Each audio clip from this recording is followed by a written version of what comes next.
Hello, hello, hello, hello. Hi, hi, hi, hi, hi. I feel like my mic is kind of low. Is my mic low? Let me look. Well, hello there. Sorry, I'm sucking on my cough drop. I'm so sorry you're hearing it. It's a little low. Hello, hello. Hi, cutie pies. It sounds okay? Okay, alright. And then let's get some rain. There we go. There's our rain. Oh god, I still have it monitoring. Let me let me fix that too. Advance? Yes. I always have it monitoring when I've got the 3DO hooked up. Whoop, that's the wrong one. I always hit that one. This one, yeah. Here we go. Oh, here we go. Little dreamy peeking over the side of the desk is perfect. Okay, there we go. Hi. Hello. Hello. Let me not hide behind my microphone. There we go. Hi. What's up, Shimmery? What's up, Smith, Coon, Spazzy, Food? I saw a carrot. How's Banshee gonna do this? She can't read. Excuse you? Excuse you? What? I can read. Usually. Sometimes. The book does look small. I mean, I got new glasses. It's fine. Let me see. That's set up right. Okay, yay.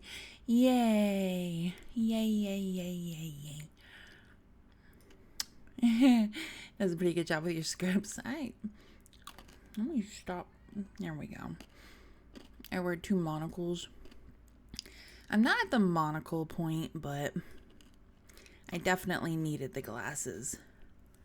The cat is already yelling. I swear to God. Let me go get him. Kitty. Get in here. You're yelling. Come on.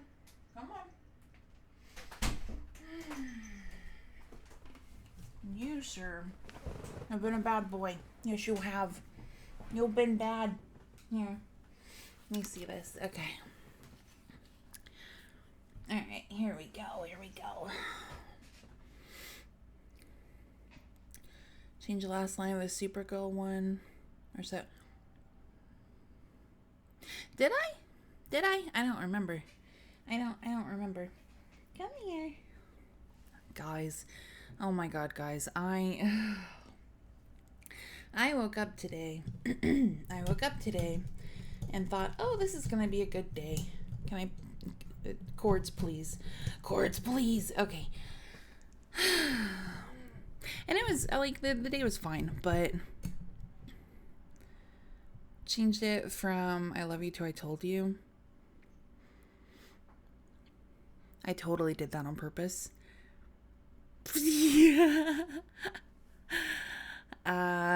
Yeah. I absolutely did that on purpose. Yeah. But no, I came in here into my office and this cat, this sweet, precious, adorable, sweet, beautiful being of a cat, my pride and joy. Nice orange. Thank you for the follow. I hope you're doing good, cutie. I just got my coffee. And Carrot. Carrot's a bunny. But yeah, I got in here, was setting everything up for work and just, the usual stuff, the usual day stuff. And I look at my tower, my computer tower, right? That's where I have my headphones like plugged in. That's where the little plug goes in there. And lo and behold, the cat, my precious little boy, he has chewed the wire. He has chewed the wire to my headphones.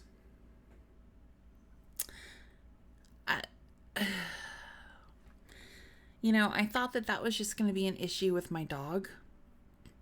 It is Tuesday, isn't it? Yeah. I mean, yeah, true, but so I've ordered a replacement wire. I hope it works with these headphones because I actually found another wire, another cord that I don't know what the fuck it came with, and I tried it with them, but it wasn't compatible. I could hear like sounds, but like I tested like a YouTube video and a few other things, a few other like sound media kind of things, and no. Are they not aux? I assume. I don't know. They're the regular, like I assume the 3.5 millimeter or whatever. Sorry, we're doing the chapstick. Yeah.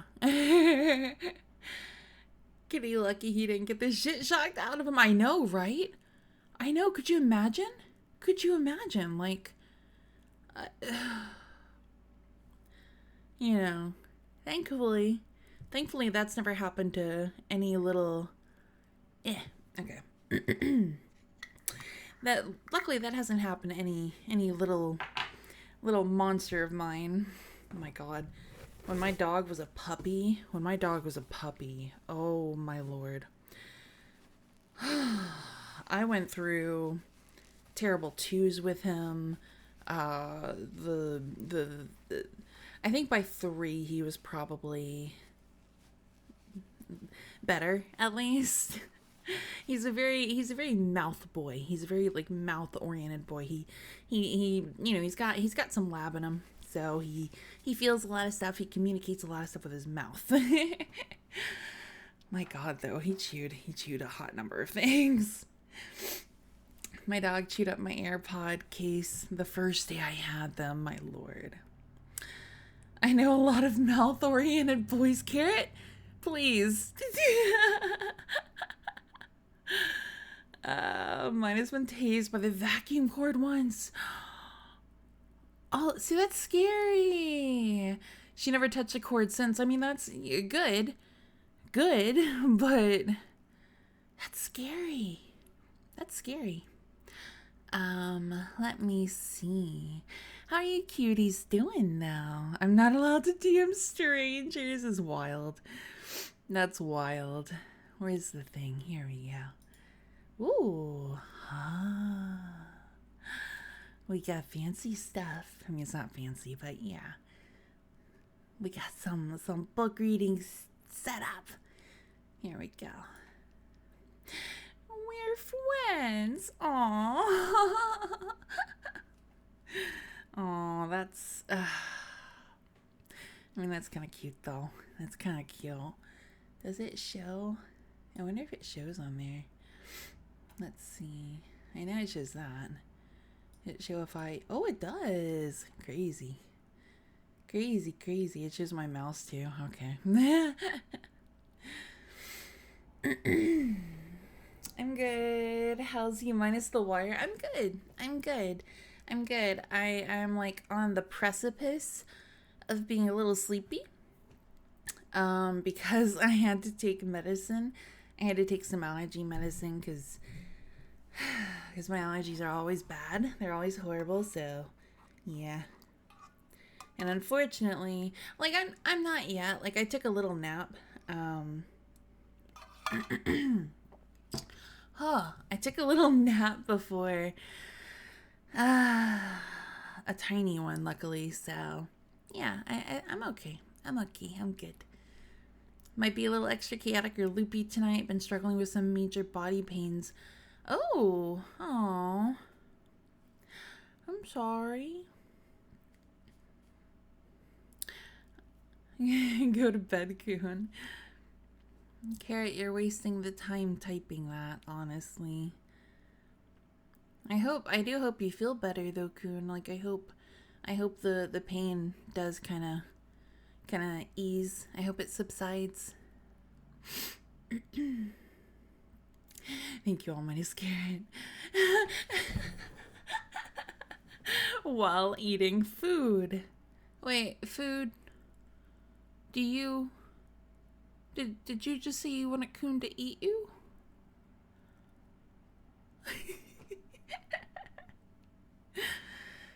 You are food. You know what I meant. I didn't mean it like that. I meant like... you know how I meant it. You know how I meant it.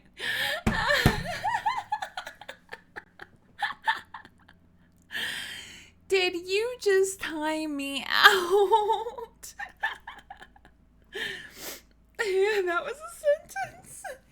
Just the way you said it. No, I didn't. No, I didn't. No, I didn't.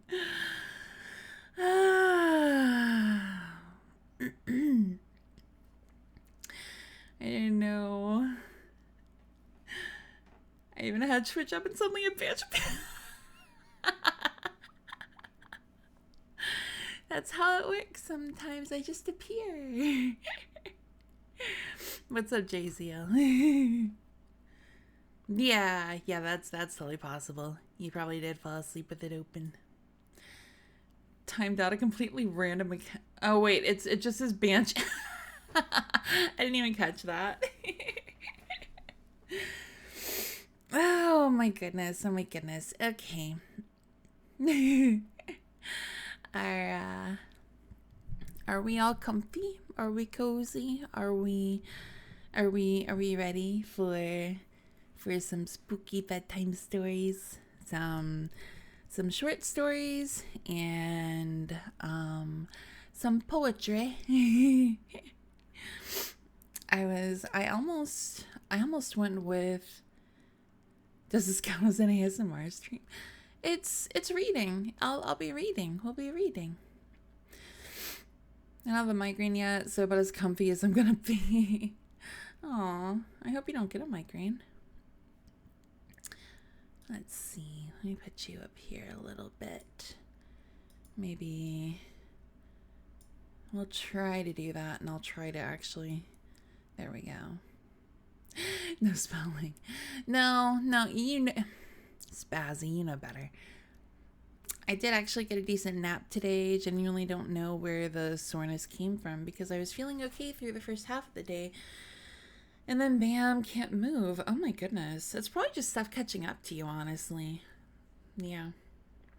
Are you a boy? You didn't... Oh my god, no. Food. Per usual. My tea is too warm, but that's nothing new. Okay.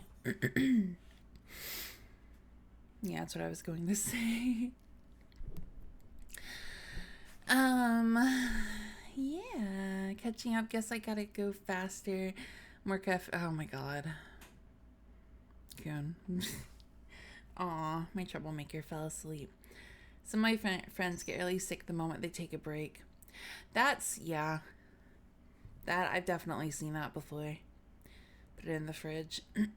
Especially if you're doing something like you're really doing stuff for a while, a hot minute, and then you just stop. It's like your body's like, yeah, you were asking for it. You know that, right? It's because Banshee, your dreams causing your body to ache due to a lack of dopamine. Aww. It was just a nipple though. Probably what happened, honestly, which is frustrating because I got stuff to do. Yeah, I feel that. Anytime any kind of like sickness starts coming on, I'm like, oh no. Lose all the adrenaline, yeah. Alright. we're gonna do a little stretch. Top of that list now is to recover. Yeah. Okay.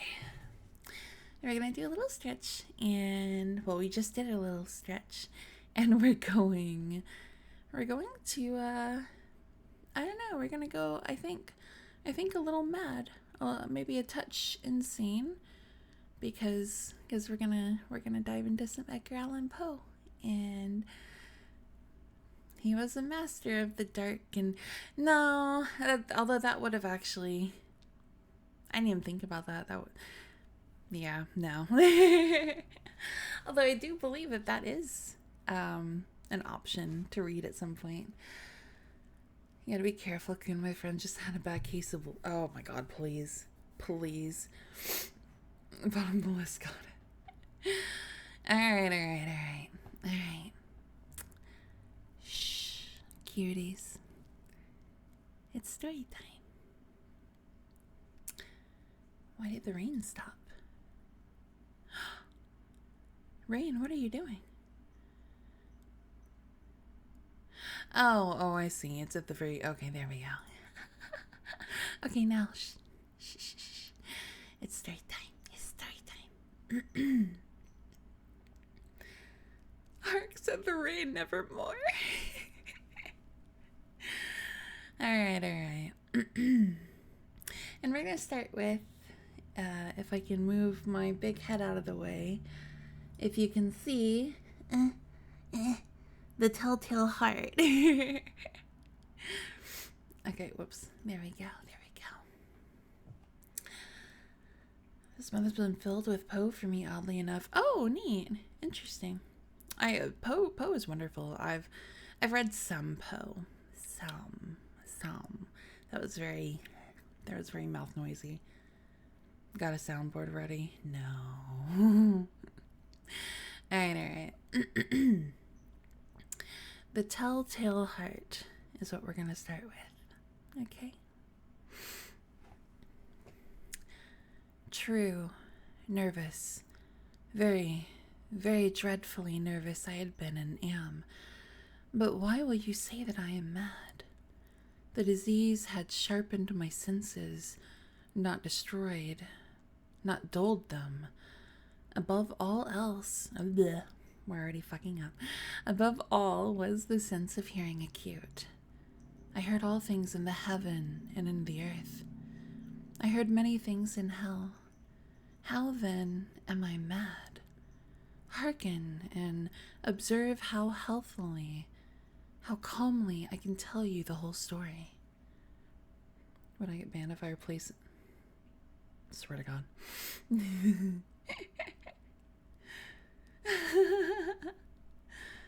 You know? Okay. It is impossible to say how first the idea entered my brain, but once conceived, it haunted me day and night. Object there was none. Passion there was none. I loved the old man. He had never wronged me. He had never given me insult. For this gold I had no desire. For his gold I had no desire. I think it was his eye. Yes, it was this. He had the eye of a vulture, a pale blue eye with a film over it. Whenever it fell upon me, my blood ran cold. And so, by degrees, very gradually, I made up my mind to take the life of the old man and thus rid myself of the eye forever. Now, this is the point. You fancy me mad. Madmen know nothing, but you should have seen me. You should have seen how wisely I proceeded, with what caution, with what foresight, with what dissimulation I went to work. I was never kinder to the old man than during the whole week before I killed him. And every night, about midnight, I turned the latch of his door and I opened it. And opened it. oh, so gently. And then, when I had made an opening sufficient for my head, I put in a dark lantern, all closed, that no light shone out, and then I thrust in my head. Oh, you would have laughed to see how cunningly I thrust it in. I moved it slowly, very, very slowly, so that I might not disturb the old man's sleep. It took me an hour to place my whole head within the opening, so far that I could see... Oh my god, my throat. Goodness, okay. Where am I? Where did I go? Oh no. I could see him as he lay upon his bed. Yeah, I do need to hydrate.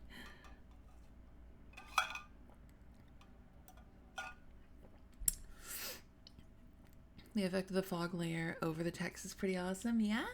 Yeah. Good, I'm glad. And thank you for the hydrate.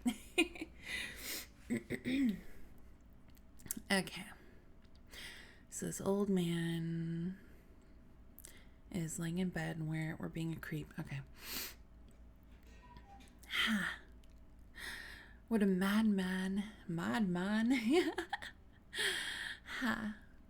Would a madman have been so wise as this? And then, when my head was well in the room, I undid the lantern cautiously. Oh, so cautiously. Cautiously, for the hinges creaked. I undid it just so much that a single thin ray fell upon the vulture eye. And this I did for 7 long nights. Every night just at midnight. But I found the eye always closed. And so it was impossible to do the work. For it was not the old man who vexed me, but his evil eye. And every morning, when the day broke, I went boldly into the chamber and spoke courageously to him, calling him by name in a hearty tone, and inquiring how he has passed the night. So you see, he would have been a very profound old man, indeed, to suspect that every night, just at 12, I looked in upon him while he slept. What's up, Aga? Let me save my spot there. Play a little catch up there. This is the perfect night for a cuckoo clock. You're right. No, you're being a creep. If you're from spending points, you're saving up for something. Can we get a whisper shout out for Aga? I'm gonna fight your mods. No, you're not. Or maybe you are, but that's, that's okay. You can try at least. Bunny Jacob, hello. How you doing? Uncrowned. Thank you for the headbats. How you doing, cutie? Bring it on.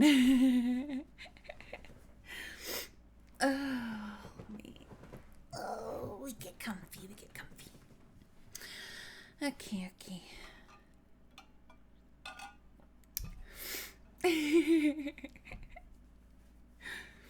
I mean, all I'm seeing right there is that Aga needs another shout out. That's all. That's all that I just read there. Banshee's confessing on stream to a murder she committed of an old man. I did not. Okay.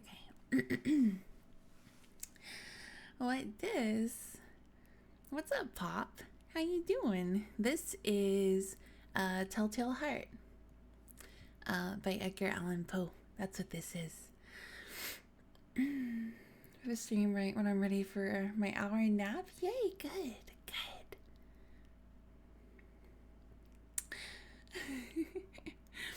Alright. Upon the 8th night, I was more than usually cautious in opening the door. A watch's minute hand moves more quickly than did mine. Never before that night had I felt the extent of my own powers, of my sagacity. I could scarcely contain my feelings of triumph. To think that there I was, opening the door little by little, and he not even to dream of my secret deeds or thoughts. I fairly chuckled at the idea, and perhaps he heard me, for he moved on the bed suddenly, as if startled. Now, you may think that I drew back, but no. His room was as black as pitch with the thick darkness, for the shutters were close fastened through fear of robbers, and so I knew that he could not see the opening of the door, and I kept pushing it on steadily. Oh, Pop, thank you for the follow. Welcome in. Oh, hi, Turtle Boy. I was hoping for the beehive. I love how much I'm ready for this. It's came deep into the ocean.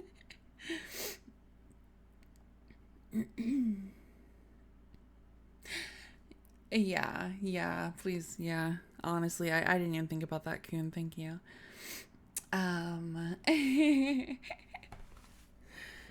You can nap to Banshee.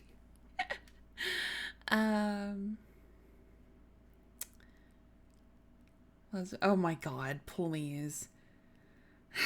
Food.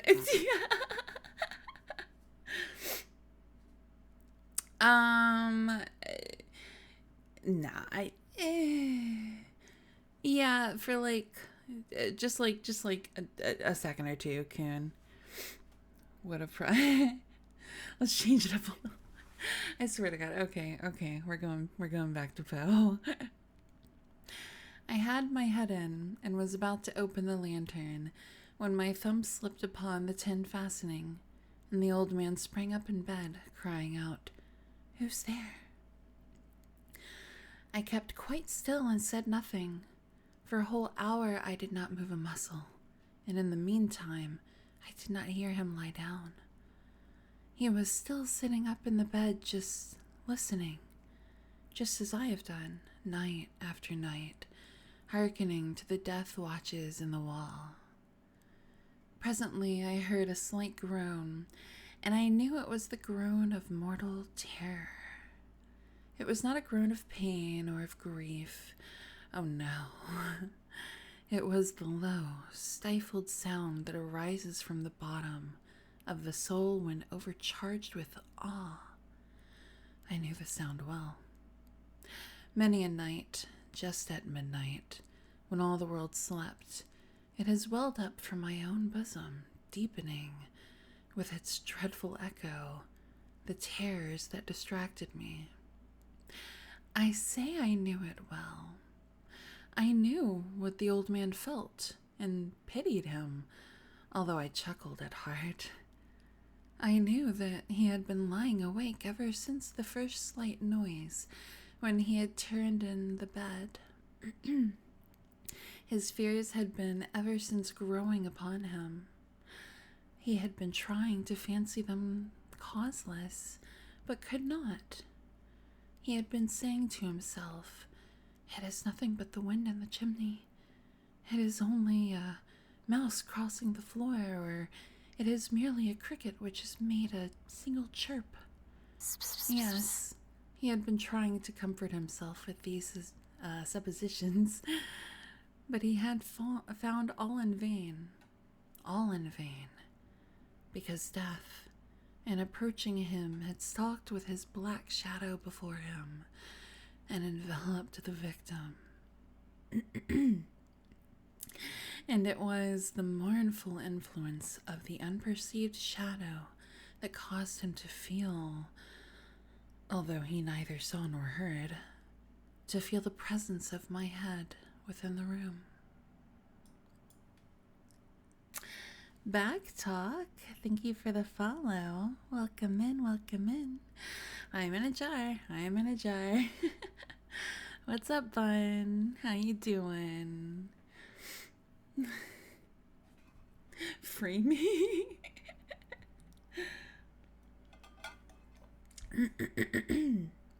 Ugh. You making a story about murder, paranoia, and guilt sound relaxing and it's both concerning and also comforting. Today's oh, that's right. How was your first day? How was your first day? Oopsie. Okay. I don't know. Maybe it's weird. I find stuff like the dark, moody kind of literature. I find it kind of relaxing almost. I don't know.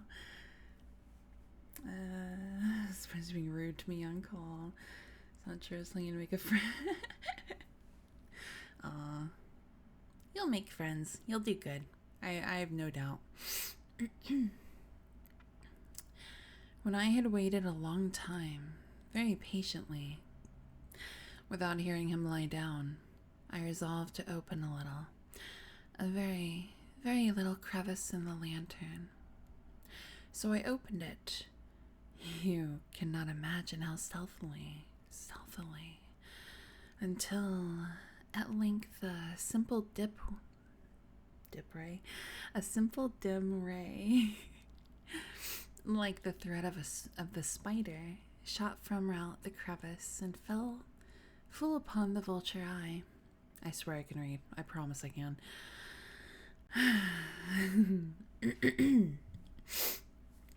It was open, wide open, and I grew furious as I gazed upon it. I saw it with perfect distinctness, all a dull blue, with a hideous veil over it that chilled the very marrow in my bones. But I could see nothing else of the old man's face or person, for I had directed the ray as if by instinct, precisely upon the damned spot. And have I not told you that what you mistake for madness is but over acuteness of the sense? Now, I say, there came to my ears a low, dull, quick sound, such as a watch makes when enveloped in cotton. I knew that sound well, too. It was the beating of the old man's heart. It increased my fury, as the beating of a drum stimulates the soldier into courage. What is happening in chat? Why will these sounds? Excuse me? Okay. Take a sip of my tea.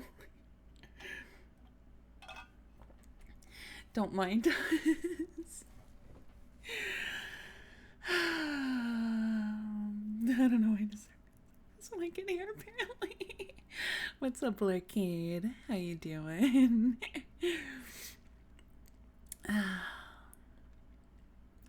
But even yet I refrained and kept still. I scarcely breathed. I held the lantern motionless. I tried how steadily I could maintain the ray upon the eye. Meantime, the hellish tattoo of the heart increased. It grew quicker and quicker, and louder every instant. The old man's terror must have been extreme. It grew louder, I say, louder every moment. Do you mark me well? I have told you that I am nervous, so I am. And now, at the dead hour of the night, amid the dreadful silence of that old house, so strange a noise as this excited me to uncontrollable terror. Yet, for some minutes longer, I refrained and stood still. But the beating grew louder. I thought the heart must burst. And now a new anxiety seized me. The sound would be heard by a neighbor. The old man's hour had come. With a loud yell, I threw open the lantern and leaped into the room. He shrieked once only.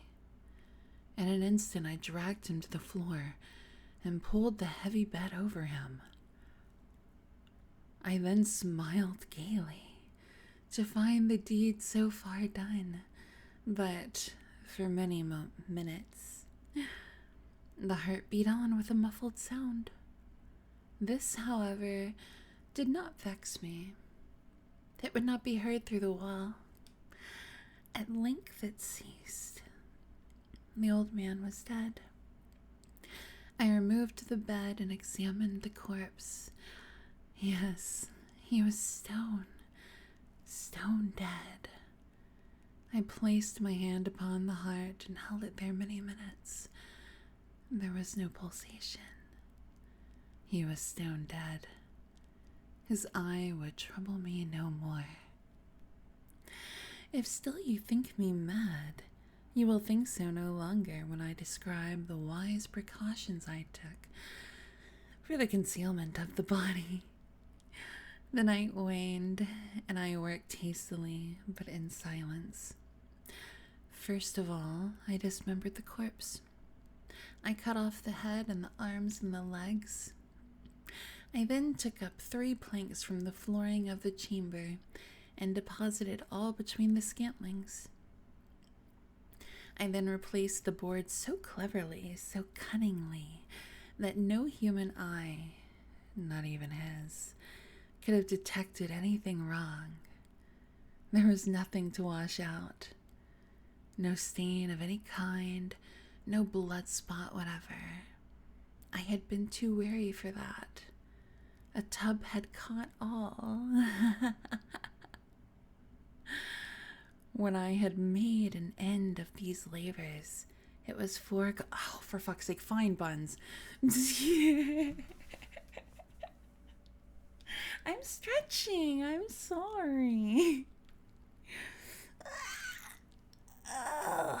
Thank you. Thank you for the stretch.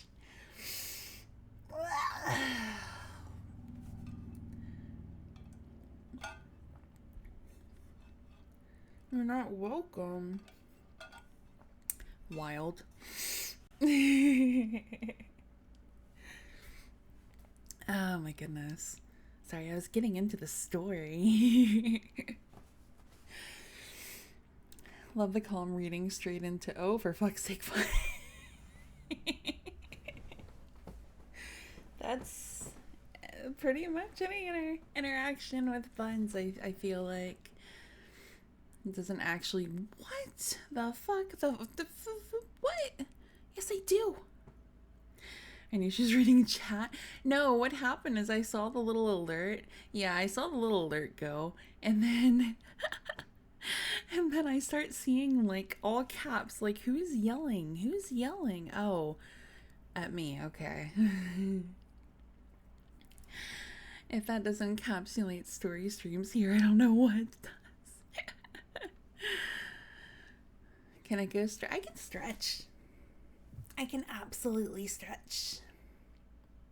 Right? Right, Casper?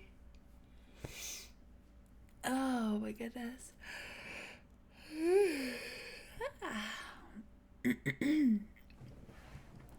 What's up, Real? How you doing? You haven't seen Casper? You probably hated that. Hated what? That you're happy? I'm happy you're happy. You're the one that hates me. I don't know what you mean. They mean the movie you're not missing much.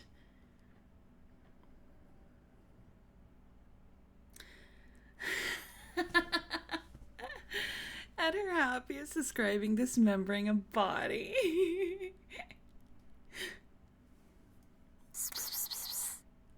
Patty. Wow, my throat. Patty Cardo, thank you for the follow. Welcome in.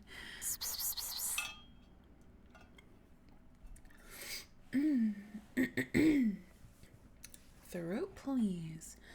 Please, please. Why did I hear that? Hello, twice? motherfucker. Oh wait, I think I hit something wrong. Hi.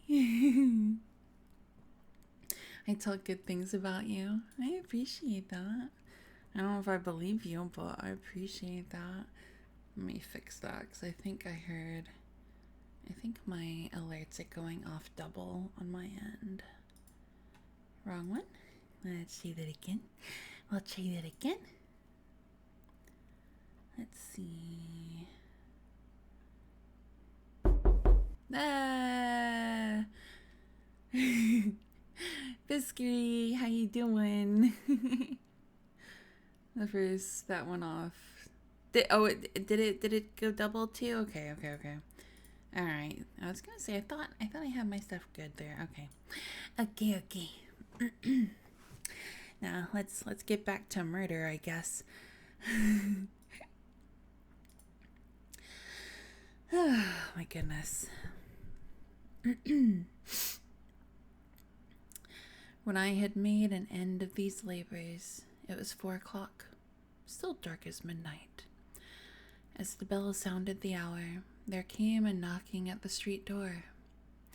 I went down to open it with a light heart, for what had I now to fear? Let's go back to murder again. Isolates that audio. Oh my goodness. There entered 3 men who introduced themselves with perfect suavity as officers of the police. Use it for the next loading screen. Okay, focus. A shriek had been heard by a neighbor during the night. Suspicion of foul play had been aroused. Information had been lodged at the police office, and they, the officers... Let Tiny Banshee read. Am I tiny? No, I'm not. Oh, you mean Dreamy. You mean Dreamy, my ghost. We are pressing to reach out. I know, I keep looking over. All right. Information had been lodged at the police office, and they, the officers, had been deputed to search the premises. I smiled, for what had I to fear? I bade the gentleman welcome. The shriek, I said, was my own in a dream. The old man I mentioned was absent in the country. I took my visitors all over the house. I bade them search well. I led them at length to his chamber. I showed them his treasures, secure, undisturbed. In the enthusiasm of my confidence, I brought chairs into the room and desired them here to rest from their fatigues, while I myself, in the wild audacity of my perfect triumph, placed my own seat upon the very spot beneath which reposed the corpse of the victim. The officers were satisfied. My manner had convinced them. I was singularly at ease. They sat, and while I answered cheerily, they chatted of familiar things. But ere long, I felt myself getting pale and wished them gone. My head ached, and I fancied a ringing in my ears, but still they sat and still chatted. The ringing became more distinct. It continued and became more distinct. I talked more freely to get rid of the feeling, but it continued and gained definiteness. Would you... God damn it. It continued and gained definiteness until, at length, I found that the noise was not within my ears.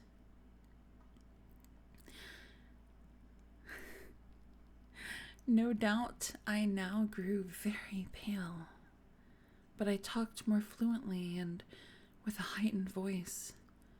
Yet the sound increased, and what could I do? It was a low, dull, quick sound, much such a sound as a watch makes when enveloped in cotton. I gasped for breath, and yet the officers heard it not. I talked more quickly, more vehemently, but the noise steadily increased. I arose and argued about trifles in a high key and with violent gesticulations, but the noise steadily increased. Why would they not be gone?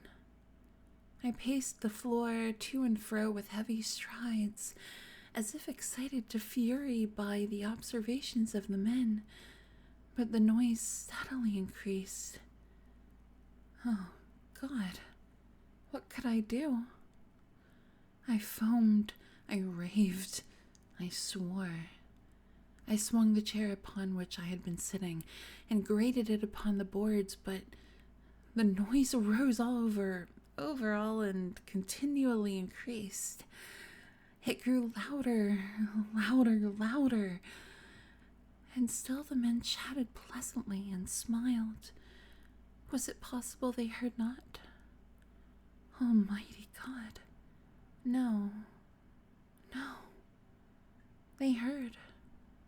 They suspected. They knew. They were making a mockery of my horror. This I thought, and this I think. But anything was better than this agony. Anything was more terrible than this derision. I could bear those hypocritical smiles no longer. I felt that I must scream or die. And now, again, hark, louder. Villains, I shrieked. Dissemble no more. I admit the deed. Tear up the planks. Here. It is the beating of his hideous heart. Oh, that was so good. I've never actually read through Telltale Heart.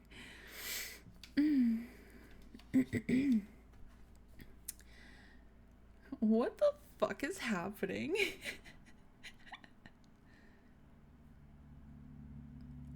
Oh, she's done.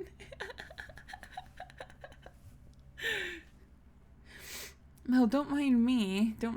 You guys are really... Everyone back to paying attention. I just looked at chat. Yeah, I was... Oh no, Solid. Yeah, I just finished Telltale Heart. Thank you, Coon. Hi, Sari the 8th. Shit, she's looking at a scatter. I can see you still. Reread it for them. Telltale is one of the most famous poem stories in general for a reason. Yeah. Oh my God. Yeah. I said I've read some Poe, not enough, and definitely not Telltale Heart. I finally peeked. Hi, Kate. Hi. The loading screen finished. Please. Oh my goodness. Alright, let me mute so I can blow my stupid allergy-ridden nose. Yeah, let me do that real quick.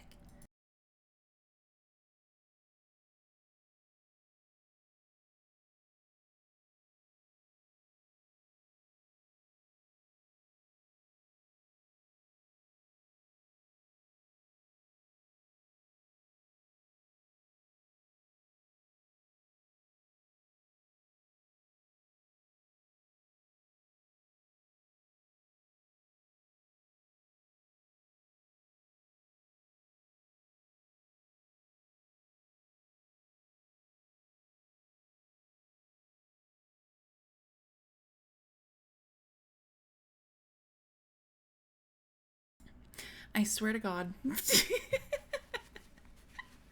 swear to God. And I wanted to fall asleep to her, but chat keeps making her stop. Oh, I'm sorry, Pop. I'm about to go back. I'm about to start reading some more. Good night, though. Get some sleep. I usually get maybe halfway up, come for fun. Oh no. Oh my goodness. Okay. All right. We have blown the nose. We have read Telltale. Let's see what is happening. Chat was on about 18 different tangents. Yeah. Yeah, we're reading Edgar Allan Poe. Sari. Very interesting writer given his more macabre writing choice. Very macabre. Very, very, very macabre. That's also just one of my favorite words, macabre. Okay.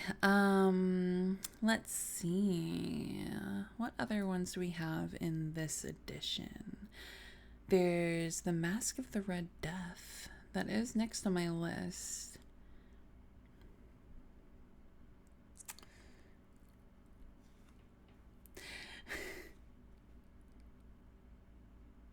You should read the entire, what is that, Red Dead Redemption 2 script? Oh my god, Aga, please. I saw a big head, so I had to join. Where? Yeah, I got a big head. Okay. Do it, Kate. Do it. Is it one of the longer ones? Let's see. How long is this? I mean, that's not terrible. We can get through it. Ravens for the birds.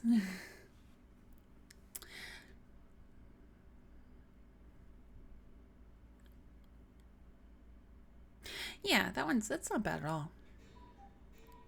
Okay, I'll stretch. Hello, motherfucker. Okay. A stretch is stretched.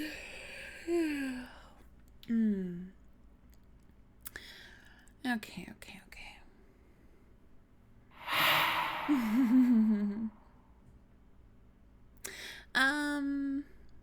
I don't know. I mean, I'm just going off of what I'm looking at right here, and it's a little longer, but like it doesn't look like anything too crazy, I don't think.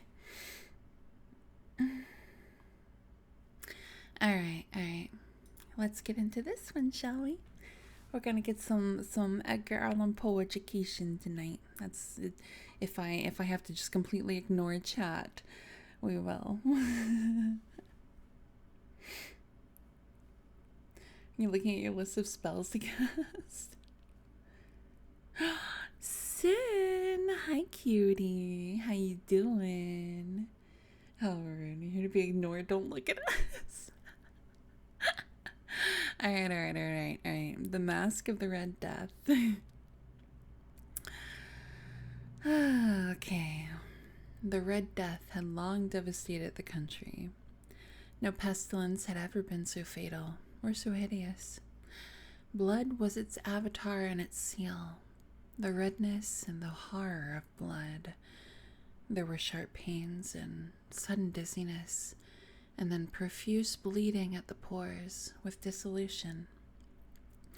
The scarlet stains upon the body, and especially upon the face of the victim, were the pest ban which shut him out from the aid and from the sympathy of his fellow men. And the whole seizure, progress, and termination of the disease were the incidents of half an hour. But the Prince Prospero was happy and dauntless and sagacious. When his dominions were half depopulated, he summoned to his presence 1,000 hale and light-hearted friends from among the knights and dames of his court, and with these retired to the deep seclusion of one of his castellated abbeys. This was an extensive and magnificent structure, the creation of the prince's own eccentric yet august taste. A strong and lofty wall girdled it in, This wall had gates of iron. The courtiers, having entered, brought furnaces and massy hammers and welded the bolts. Oh my god, I cannot read. I cannot read. I cannot read. They resolved to leave means neither of ingress or egress to the sudden impulses of despair or of frenzy from within. The abbey was amply provisioned. With such precautions, the courtiers might bid defiance to contagion. The external world could take care of itself. In the meantime, it was folly to grieve or to think. The prince had provided all the appliances of pleasure. There were buffoons, there were improvisatory,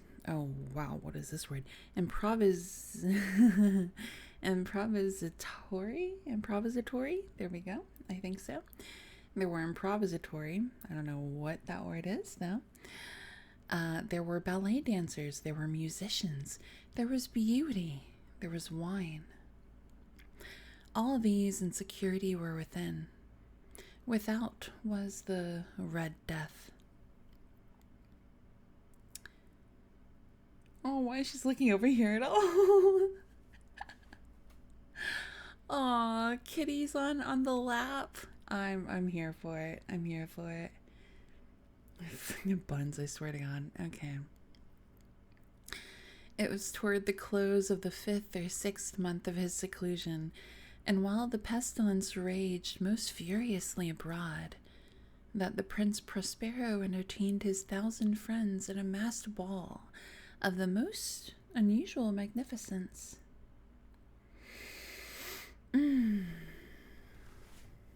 It was a voluptuous scene, that masquerade. But first let me tell of the rooms in which it was held. There were 7, an imperial suite. In many palaces, however, such suites form a long and straight vista, while the folding doors slide back nearly to the walls on either hand, so that the view of the whole extent is scarcely impeded. Here the case was very different, as might have been expected from the Duke's love of the bizarre. The apartments were so irregularly disposed that the vision embraced but little more than one at a time. There was a sharp turn at every 20 or 30 yards, and at each turn a novel effect. To the right and left, in the middle of each wall, a tall and narrow Gothic window looked out upon a closed corridor, which pursued the windings of the suite. These windows were of stained glass, whose color varied in accordance with the prevailing hue of the decorations of the chamber into which it opened. That at the eastern extremity was hung, for example, in blue, and vividly blue were its windows. The second chamber was purple in its ornaments and tapestries, and here the panes were purple. The third was green throughout, and so were the casements. The fourth was furnished with and lighted with orange, the 5th with white, the 6th with violet. The 7th apartment was closely shrouded in black velvet tapestries that hung all over the ceiling and down the walls, falling in heavy folds upon a carpet of the same material and hue. But in this chamber only, the color of the windows failed to correspond with the decorations. The panes here were scarlet, a deep blood color. Now, in no one of the 7 apartments was there any lamp or candelabrum, amid the profusion of golden ornaments that lay scattered to and fro or depended from the roof. There was no light of any kind emanating from lamp or candle within the suite of chambers, but in the corridors that followed the suite, there stood, opposite to each window, a heavy tripod, bearing a brazier of fire that projected its rays through the tinted glass and so glaringly illumined the room. And thus were produced a multitude of gaudy and fantastic appearances. But in the western or black chamber, The effect of the firelight that streamed upon the dark hangings through the blood-tinted panes was ghastly in the extreme, and produced so wild a look upon the countenances of those who entered, that there were few of the company bold enough to set foot within its precincts at all. It was in this apartment also that there stood against the western wall a gigantic clock of ebony. Its pendulum swung to and fro with a dull, heavy, monotonous clang, and when the minute hand made the circuit of the face and the hour was to be stricken, there came... Emotional damage! That was very loud. Fuck. Let me turn those down.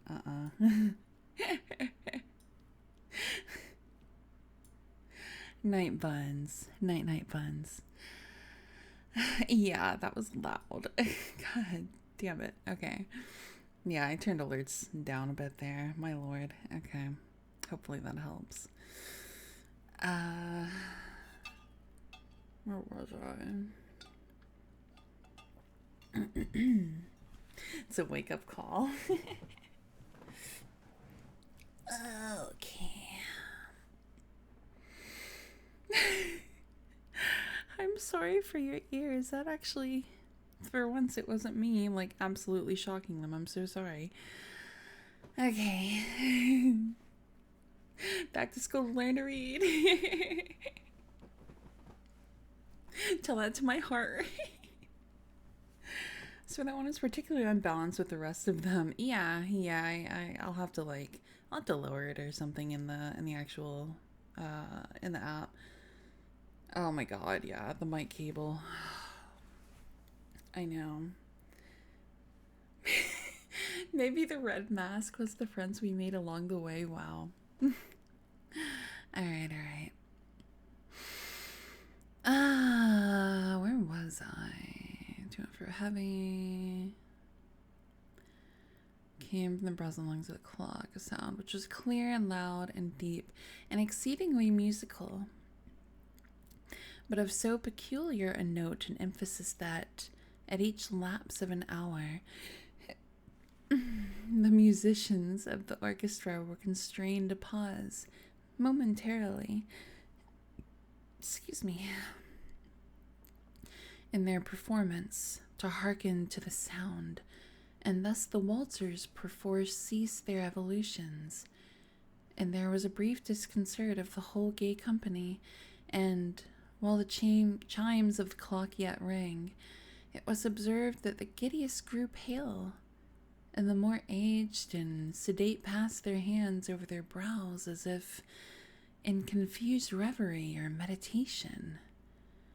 But when the echoes had fully ceased, a light laughter at once pervaded the assembly. The musicians looked at each other and smiled as if at their own nervousness and folly, and made whispering vows, each to the other, that the next chiming of the clock should produce in them no similar emotion. And then, after the lapse of 60 minutes, which embrace 3,600 seconds of the time that flies, there came yet another chiming of the clock. And then were the same disconcert and tremulousness and meditation as before. But, in spite of these things, it was a gay and magnificent revel. The tastes of the Duke were peculiar. He had a fine eye for colors and effects. He disregarded the decora of mere fashion. His plans were bold and fiery, and his conceptions glowed with barbaric luster. There are some who would have thought him mad. His followers felt that he was not. It was necessary to hear and see and touch him to be sure that he was not. He had directed in great part the movable embellishments of the 7 chambers upon occasion of this great fete. This great fete. Well, no, because that's F-E-A-T. F-E-T-E. Let's look that up real quick. Because I don't know. Oh, whoops. Fet. It is fet. Okay. Sorry. Yeah, F-E-T-E. Cheese? What? Okay. Feta. Alright. Panacation was great fat. And it was his own guiding taste which had given character to the masqueraders. Be sure they were grotesque. There were much glare and glitter and piquancy and phantasm, much of what has been since seen in Hernani.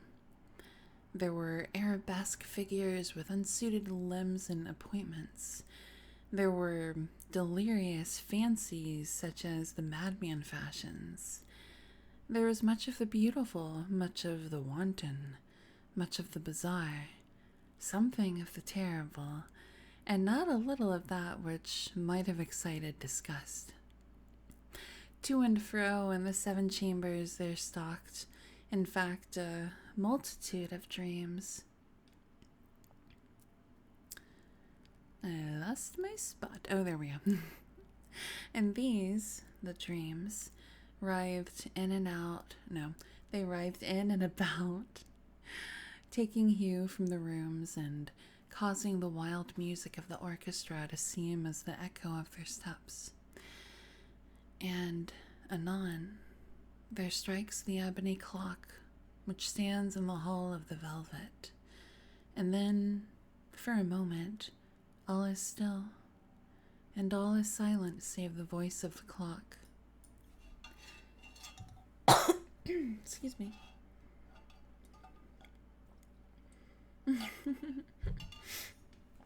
A punty party, my lord. The dreams are stiff frozen as they stand, but the echoes of the chime die away. They have endured but an instant, and a light, half-subdued laughter floats after them as they depart. And now again the music swells, and the dreams live and writhe to and fro more merrily than ever, taking hue from the many-tinted windows through which stream the rays from the tripods. Blah, blah, blah, blah, blah, blah, blah. Okay. But to the chamber which lies most westwardly of the 7, there are now none of the maskers who venture, for the night is waning away, and there flows a ruddier light through the blood-colored panes, and the blackness of the sable drapery appalls, and to him whose foot falls upon the sable carpet, there comes from the near clock of ebony a muffled peal more solemnly emphatic than any which reaches their ears who indulge in the more remote gaieties of the other apartments. But these other apartments were densely crowded, and in them beat feverishly the heart of life, and the revel went whirlingly on until at length there commenced the sounding of midnight upon the clock. And then the music ceased, as I have told, and the evolutions of the waltzers were quieted, and there was an uneasy cessation of all things as before. But now there were 12 strokes to be sounded by the bell of the clock, and thus it happened, perhaps, that more of thought crept, with more of time, into the meditations of the thoughtful among those who reveled, and thus, too, it happened, perhaps, that before the last echoes of the last chime had utterly sunk into silence, there were many individuals in the crowd who had found leisure to become aware of the presence of a masked figure which had arrested the attention of no single individual before.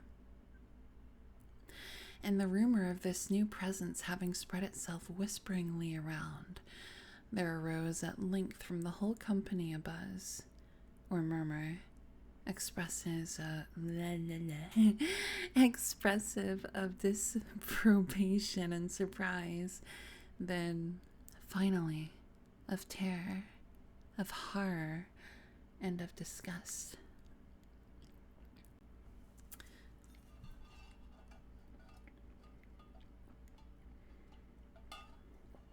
Oh, goodness.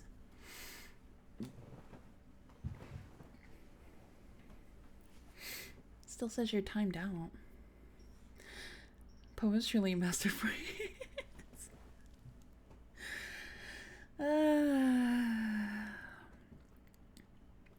Definitely not me. Struggle busting my way through it. The radiation lingers, yeah. On my chat bar, don't mind us, we're talking about team. Oh, okay. I'm like, what? First movie Will Smith was on that he didn't make changes. Oh, jeez. Oh, jeez.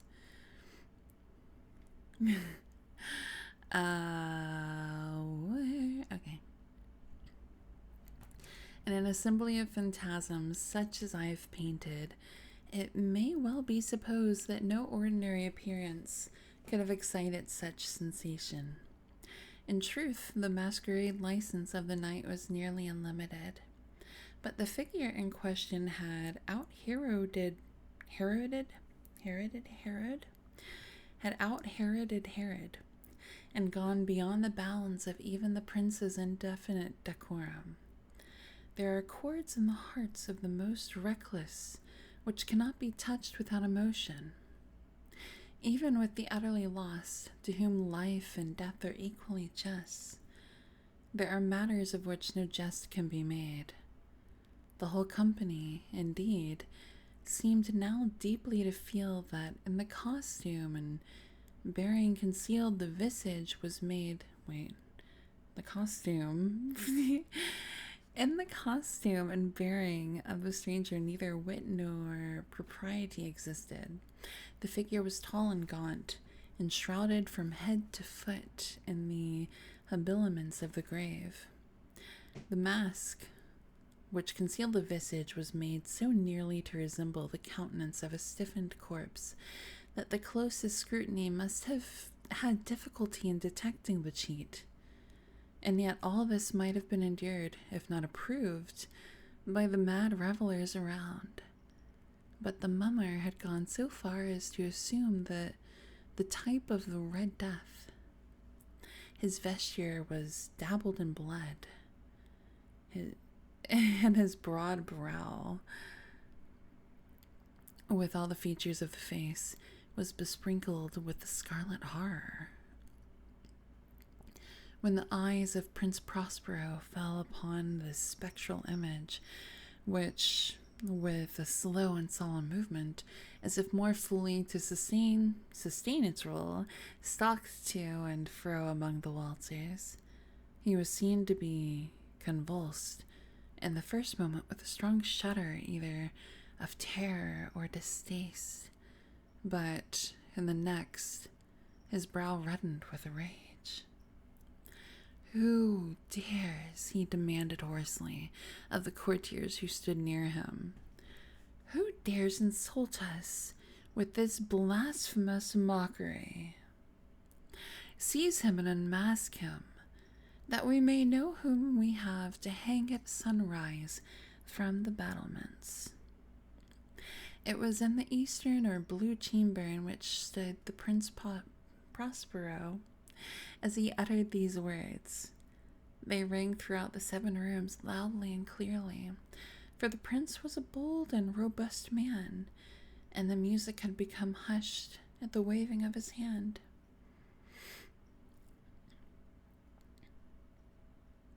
He ate a lot of lasagna before arriving. They went up to, oh my god, not the one, oh, no.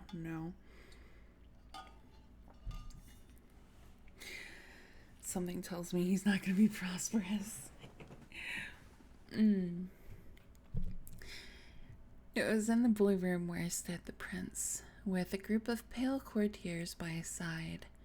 At first, as he spoke, there was a slight rushing movement of this group in the direction of the intruder, who at the moment was also near at hand, and now, with deliberate and stately step, made closer approach to the speaker.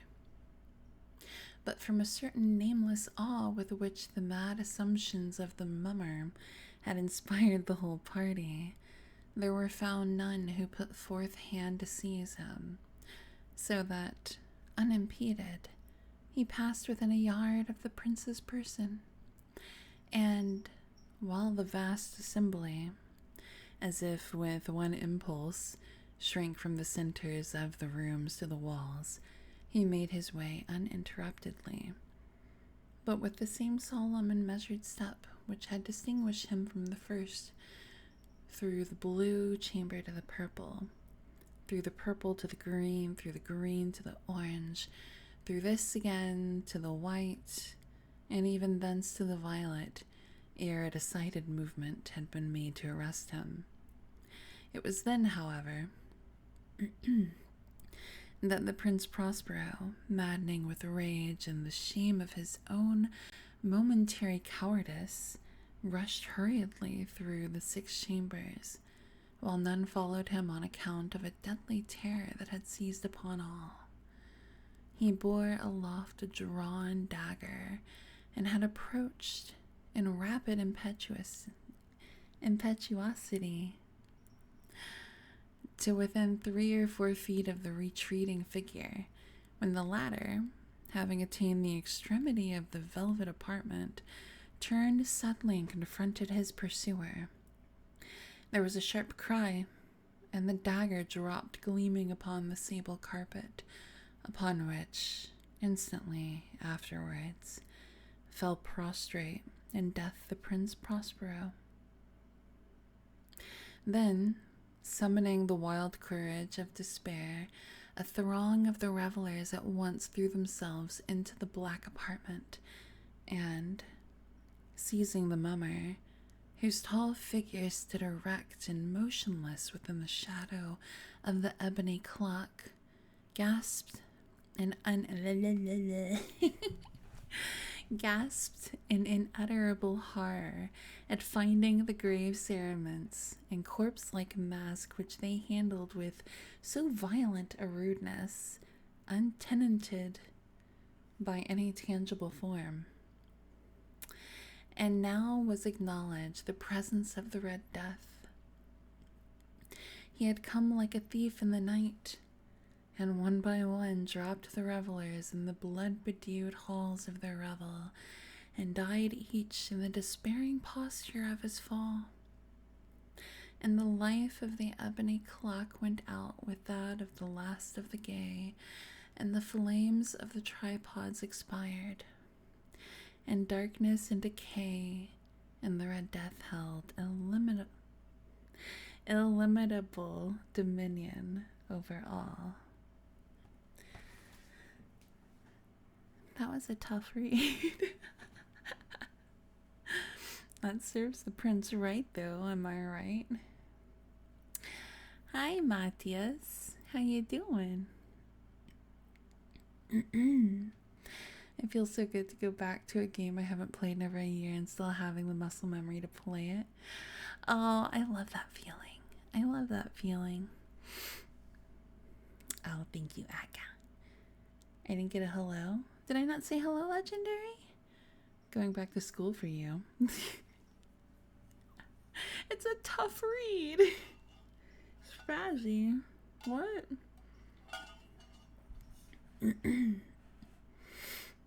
Honestly, yeah. I made a recording years ago of where I was reading The Raven, which I have because I'm a masochist. I have slotted for tonight. Oh, thank you, Matthias. I appreciate that.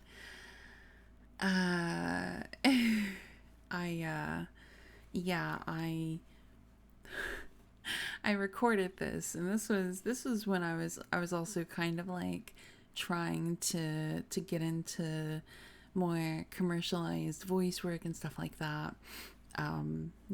Spoiler alert, did not happen. However, which is fine because that's, you know, lo and behold, I'm here with you level people.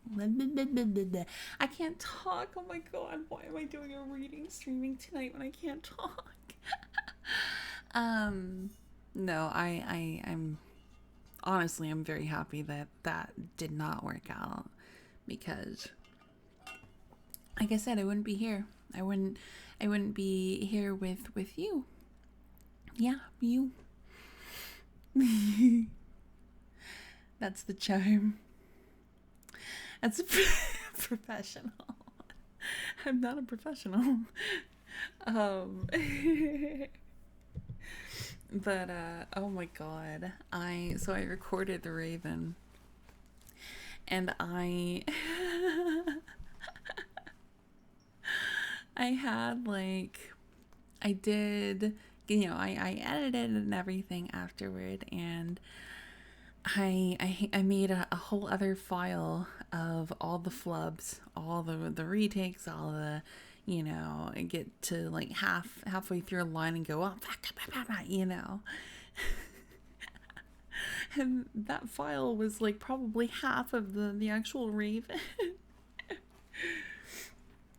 Put back in the day too. Remember some of the story times released? Yeah. That's how he started bullying and encouraging. Yeah. It feels like that was so long ago. That was what? That was, I mean, that was, honestly, that was probably like, what, 2 years ago? Around that? Oh, thank you, Aga. You who? Who are you? If you get paid to be a professional, don't have to be good to be a pro, just the fact you make money. Yeah, 2 or 3 years ago.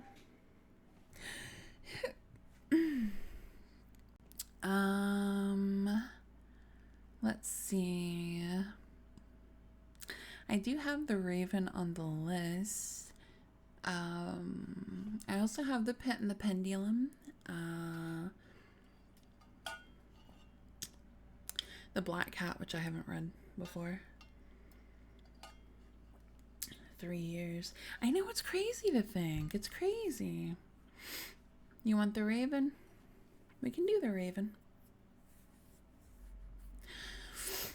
Oh my goodness. Let me stretch my leggies.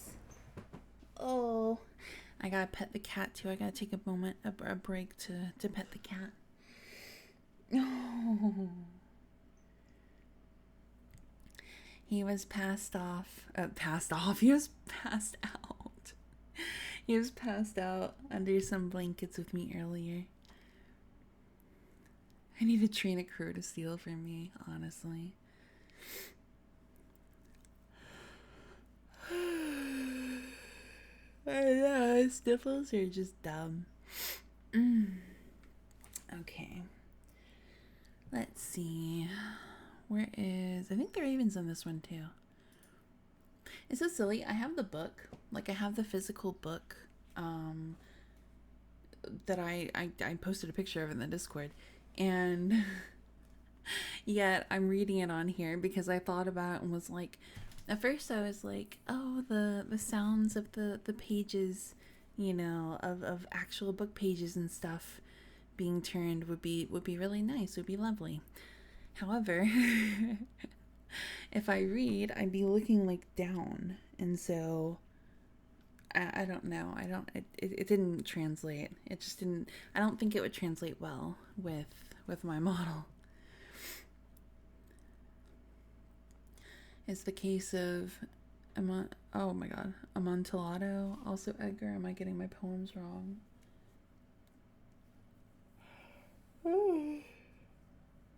That's like, but I could read it during the same time. I just read it during the same time. Let's see how it worked out. Yeah. A Tale of Two Kitties.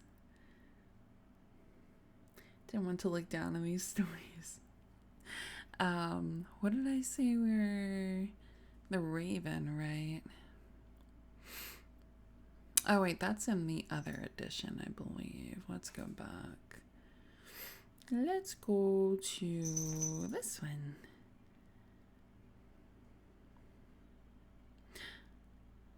I think it's in this one. This one or the other one. The Black Cat. No, it's in... I swear to God, this one. This one. Okay.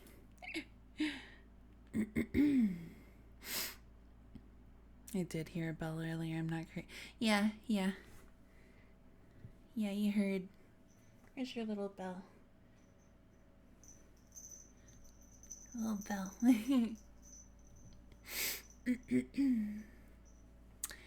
Quack. What? What bell? I swear to God. Okay. Just like the thumping under the floorboards.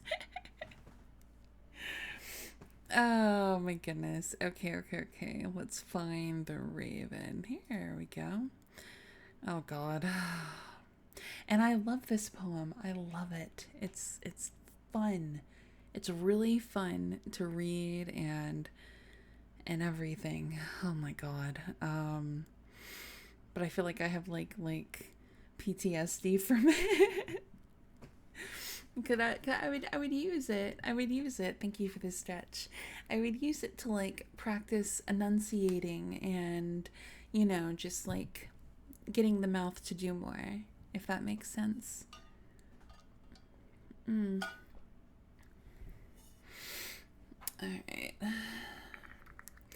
The background's the actual stories. Yeah. Hi, Carrot. Oh, I touched a nerve.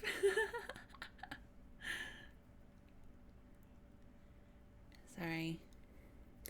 You know who I am with my chopstick. Okay. Stutter and fumble words in a minute, but Aga, you've heard me. My God. It's...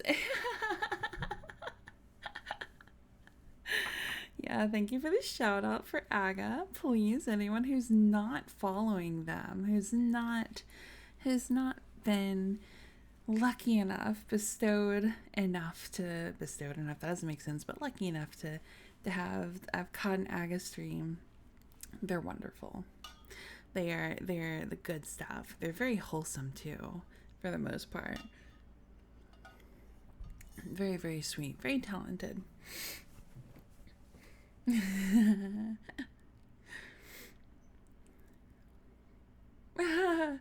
I'm not speeding up the cooldown on the knock. Absolutely no.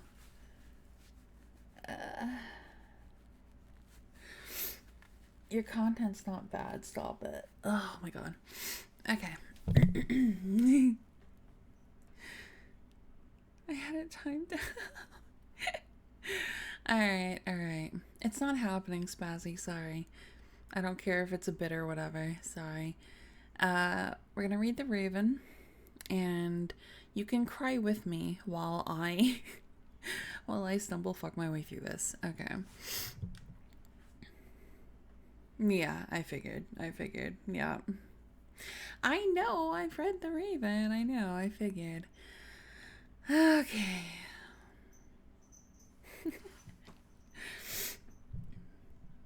Knocks on head.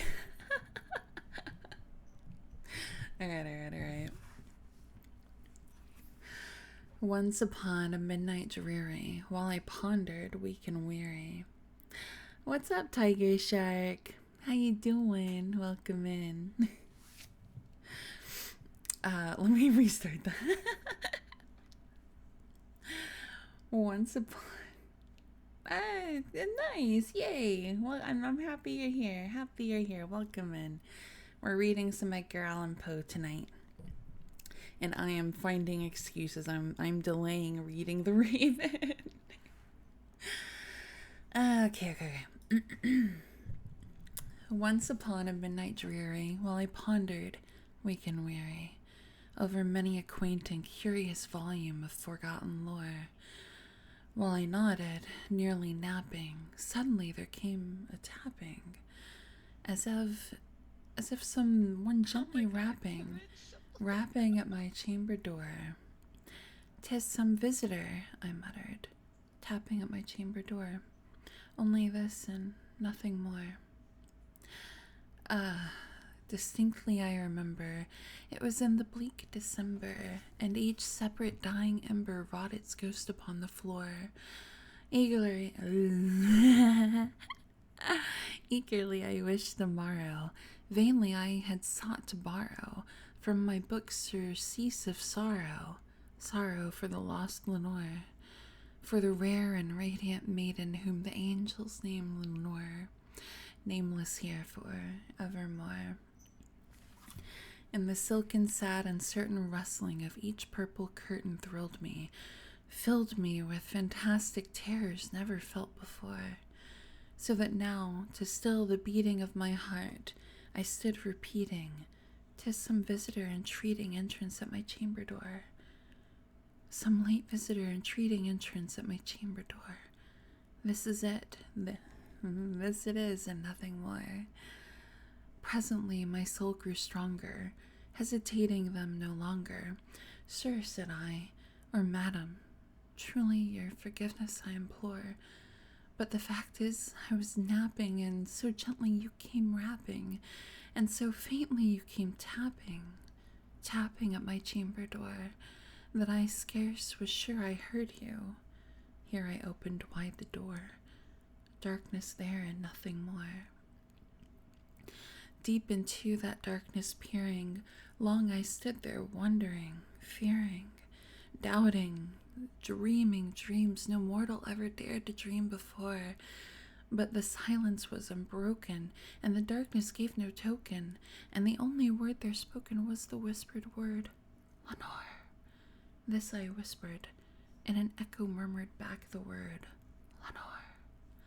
Merely this and nothing more. Back into the chamber turning, all my soul within me burning, soon I heard again a tapping, somewhat louder than before. "Surely," said I, "surely that is something at my window lattice. Let me see then what thereat is, and this mystery explore. Let my heart be still a moment, and this mystery explore. 'Tis the wind and nothing more." Open here I flung the shutter, when, with many a flirt and flutter, in there stepped a stately raven of the saintly days of yore. Not the least obeisance made he, not an instant stopped or stayed he, but, with mine of lord or lady, perched above my chamber door, perched upon a bust of Pallas just above my chamber door, perched in satin, nothing more. Then this ebony bird beguiling my sad fancy into smiling, by the grave and stern decorum of the countenance it wore. "Though thy crest be shorn and shaven, thou," I said, "art sure no craven, ghastly grim and ancient raven wandering from the nightly shore. Tell me what thy lordly name is on the night's Plutonian shore." Quoth the raven, "Nevermore." Much I marveled this ungainly fowl to hear discourse so plainly, though its answer little meaning, little relevancy bore. For we cannot help agreeing that no living human being ever yet was blessed with seeing bird above his chamber door, bird or beast upon the sculptured bust above his chamber door, with such name as Nevermore.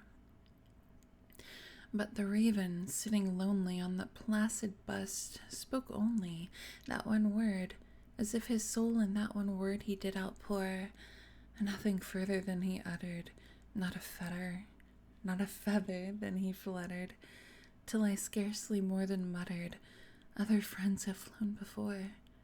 On the morrow he will leave me, as my hopes have flown before."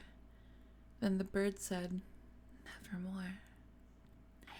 Startled at the stillness broken by reply so aptly spoken, "Doubtless," said I, "what it utters is its only stock and store, caught from some unhappy master whom unmerciful disaster followed fast and followed faster till his songs one burden bore, till the dirges of his hope the melancholy burden bore of never, nevermore. Oh, Llama Beans, thank you for the prime. Thank you for the prime. Oh, sweet. Yay, we got the sub goal. Let's go. Let's go. Let's go. Okay.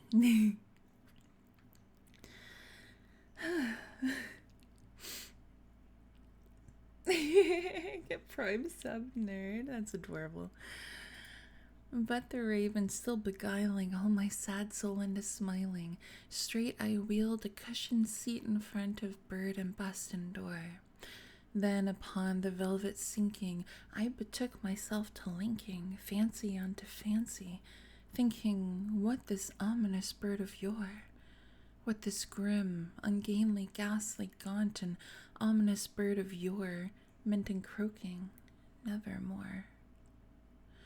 This I sat engaged in guessing, but no syllable expressing to the fowl whose fiery eyes now burned into my bosom's core. This and more I sat divining, with my head at ease reclining on the cushion's velvet lining that the lamplight gloated o'er, but whose velvet violet lining with the lamplight gloating o'er, she shall press nevermore. Simon? Thank you for the follow. I'm so sorry if I butchered your name. I'm so sorry, but thank you for the follow. And then methought the air grew denser, perfumed from an unseen censer, swung by seraphim whose footfalls tinkled on the tufted floor. Wretch, I cried, thy God hath lent thee. By these angels he hath sent thee respite and nepenthe from thy memories of Lenore. Quaff, oh quaff this kind of nepenthe, and forget this lost Lenore. Quoth the raven, nevermore. Prophet, said I, thing of evil, prophet still if bird or devil, whether tempter sent or whether tempest tossed thee here ashore.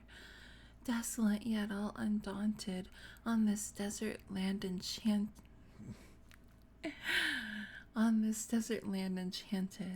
on this home by horror haunted. Tell me truly, I implore, is there balm in Gilead? Tell me, I implore.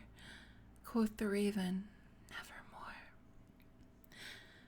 Prophet, said I, thing of evil, prophet still if bird or devil, by that heaven that bends above us, by that God we both adore, tell this soul with sorrow laden if, within the distant Aiden, it shall clasp a sainted maiden whom the angels name Lenore. Clasp a rare and radiant maiden whom the angels name Lenore. Quoth the raven, nevermore. Be that word our sign of parting, bird or fiend, I shrieked, upstarting. Get thee back into the tempest and the night's Plutonian shore. Leave no black plume as a token of that lie thy soul hath spoken. Leave my loneliness unbroken, quite the bust above my door. Quit the bust above my door. Take thy beak from out my heart, and take thy form from off my door. Quoth the raven, nevermore. And the raven, never flitting, still is sitting, on the pallid bust of Pallas just above my chamber door, and his eyes have all the seeming of a demon's that is streaming, and the lamplight over him streaming throws his shadow on the floor, and my soul from out that shadow that flies floating on the floor shall be lifted, nevermore.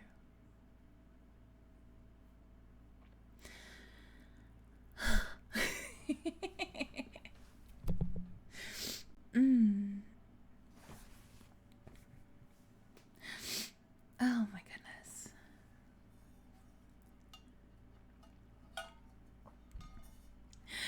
I think Edgar has nice taste.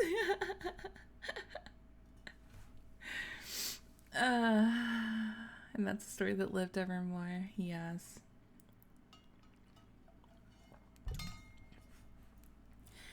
it's a really fun one to use to like try to like speed through if you are working on speaking, on enunciation and stuff. I'm sure it'd be on it. Please. Where's my pen? Here we go. So we did Telltale. We did Red Death. We just did The Raven. Okay. Oh my lord.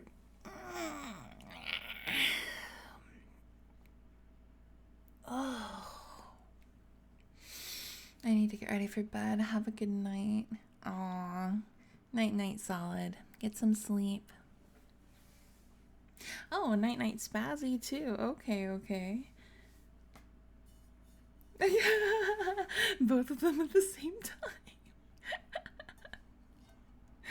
time. Night you too. Oh my goodness.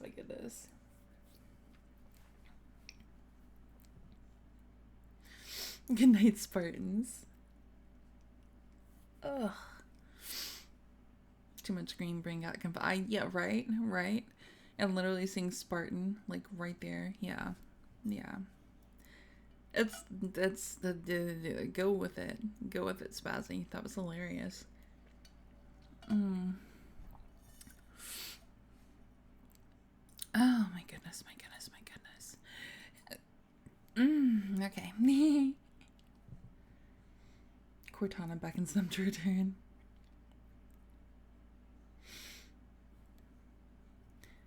Prequel for any Halo co-op game. Oh, that is spooky. I mean, wait, it is spooky bedtime night. Spooky stories night. Oh Lord, what do we want to read next? Maybe The Pit and the Pendulum. That sounds kind of... I'm kind of feeling that. I think that's in volume 2. Yes. Maybe you'll hear from me nevermore. No, please. This one. The Pit and the Pendulum. Oh. Let me stand up for a minute though, my lord. Oh, I need to properly stretch. Oh my god. All right.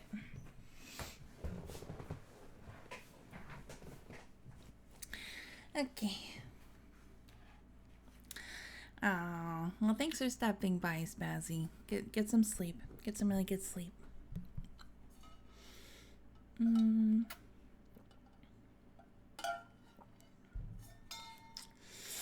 Okay. The Pit and the Pendulum. Let's see. Oh. That's much longer than the other ones. Huh. I mean, we're gonna read it, but I wonder, because I know Shadow mentioned one of them being long. This one's definitely longer. Oh, all right. We made it through The Raven. I'm so happy. All right, Pit and the Pendulum. I was sick unto death with that long agony. And when they at length unbound me, and I was permitted to sit, I felt that my senses were leaving me. The sentence. This or the fall of the House of Usher. Yeah. Speaking of which, if you haven't seen the show, Fall of the House, it's either called Fall of the House of Usher or just House of Usher. on Netflix. It's really good. It's really good. Okay, sorry. I didn't mean to interrupt it. Okay. The sentence, the dread sentence of death, was the last of distinct accentuation which reached my ears. After that, the sound of the inquisitorial voices seemed merged in one dreamy, indeterminate hum. It conveyed to my soul the idea of revolution, perhaps from its association and fancy with the burr of a mill wheel. This only for a brief period, for presently I heard no more. Yet, for a while, I saw, but with how terrible an exaggeration.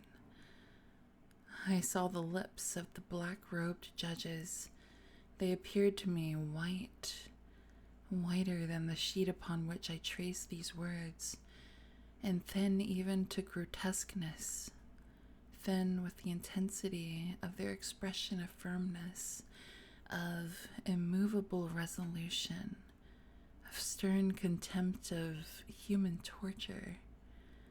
I saw that the decrees of what to me was fate were still issuing from those lips.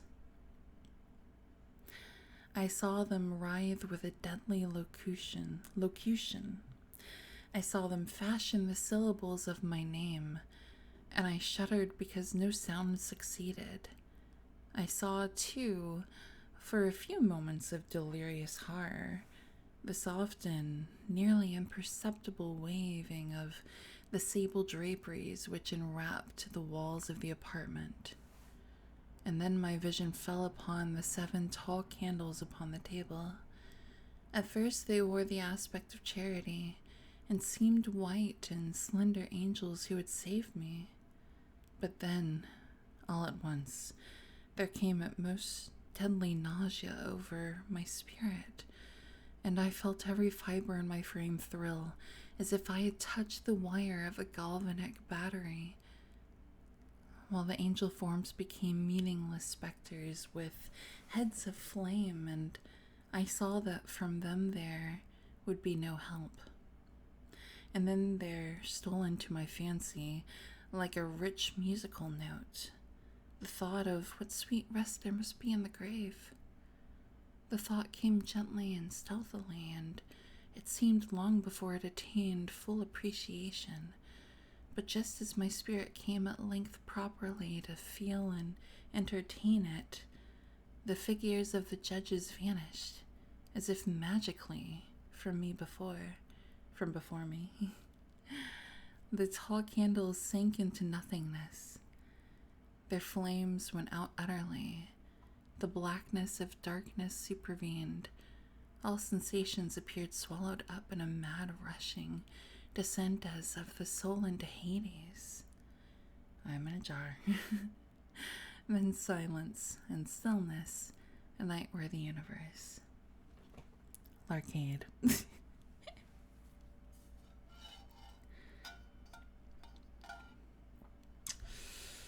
Okay, let me put that there.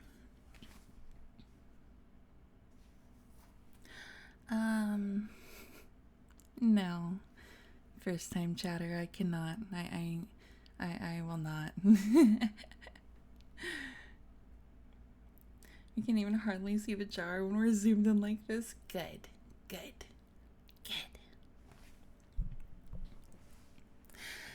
I had swooned, but still will not say that all of consciousness was lost.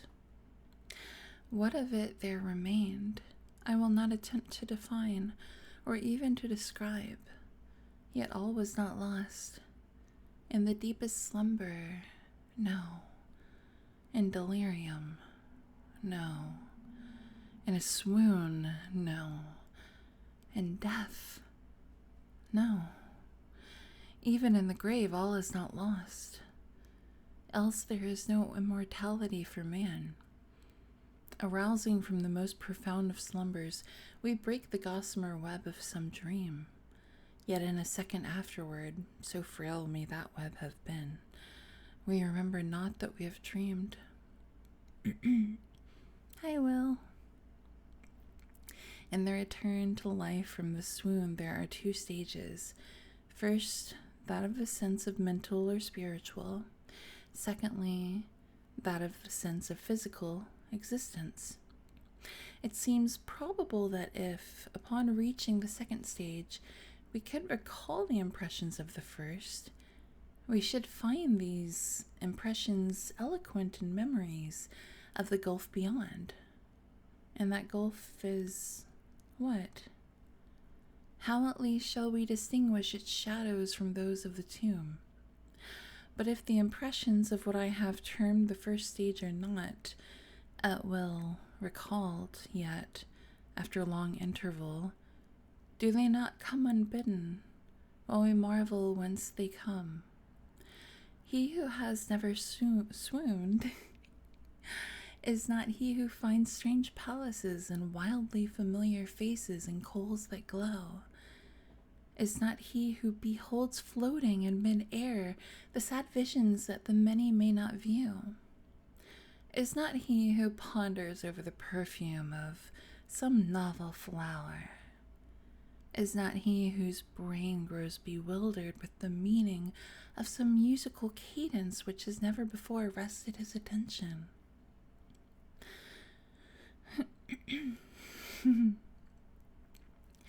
Amid frequent and thoughtful endeavors to remember, amid earnest struggles to regather some token of the state of seeming nothingness into which my soul had lapsed, there have been moments when I have dreamed of success.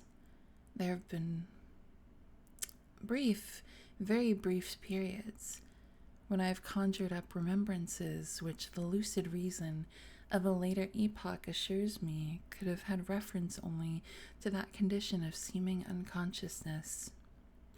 These shadows of memory tell, indistinctly, of tall figures that lifted and bore me in silence down, still down, till a hideous dizziness oppressed me at the mere idea of the interminableness of the descent.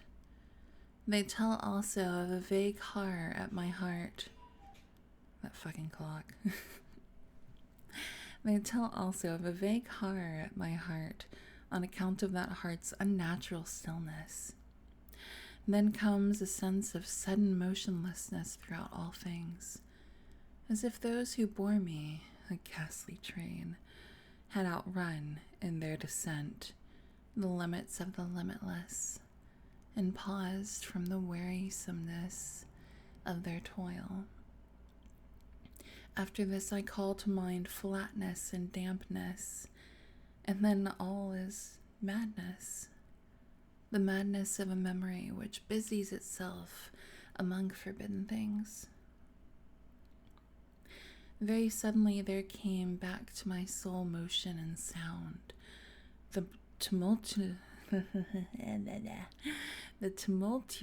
motion of the heart, and in my ears the sound of its beating, then pause in which all is blank, then again sound and motion and touch, a tingling sensation pervading my frame, then the mere consciousness of existence without thought, a condition which lasted long, then, very suddenly, thought and shuddering terror, an earnest endeavor to comprehend my true state, then a strong desire to lapse into insensibility, then a rushing revival of soul and a successful effort to move, and now a full memory of the trial, of the judges, of the sable draperies, of the sentence, of the sickness, of the swoon, then entire forgetfulness of all that followed,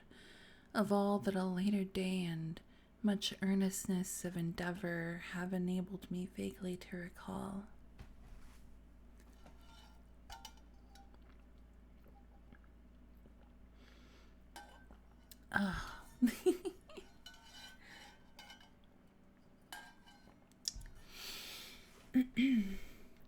Another one I have also not read of his. So I'm really happy we're reading this right now.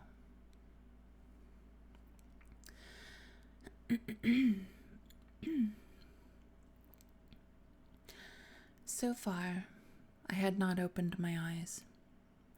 I felt that I lay upon my back, unbound. I reached out my hand, and it fell heavily upon something damp and hard.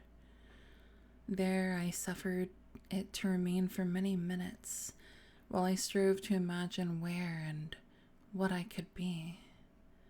I longed, yet dared not to employ my vision. I dreaded the first glance at objects around me. It was not that I feared to look upon things horrible, but that I grew aghast lest there should be nothing to see.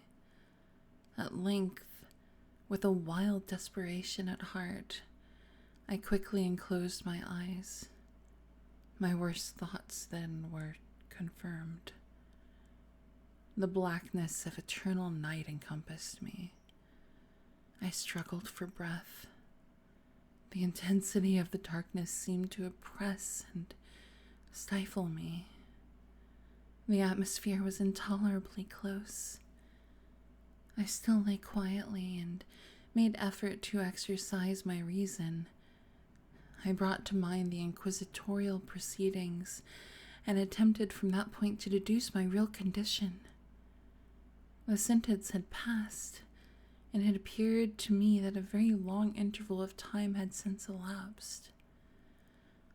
Yet not for a moment did I suppose myself actually dead. Such a supposition, notwithstanding what we read in fiction, is altogether inconsistent with real existence. Oh, hello.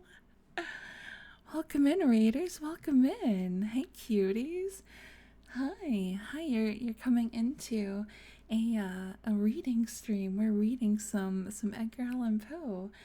Kai Kyoko. Is that how you pronounce that? Thank you so much for the raid, you cutie patootie. Thank you so much. Thank you for the shout out. There we go. You guys are coming into kind of creepy stuff here. Please, by all means. It's like Kie. Oh, I love that. Kie Kyoko. That's adorable. You love that girl and Poe. Oh, that makes me so happy. How was your stream? You were doing ASMR as well, I see. Also, please do not be afraid to rate and dip. By all means, your self-care, your after stream care is very important. But yes, raiders, if you don't know me, my name is Banshee. I am a ghost. Boo, scary, I know. We do a lot of ASMR reading streams, and we play like some horror games and some survival games and stuff.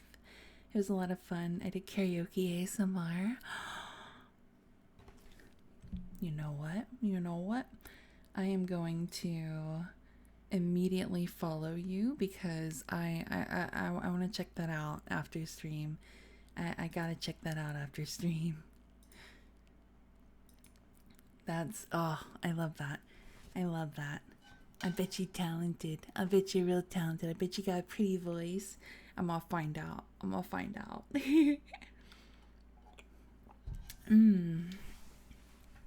But yes, we're currently reading some, we're reading The Pit and the Pendulum.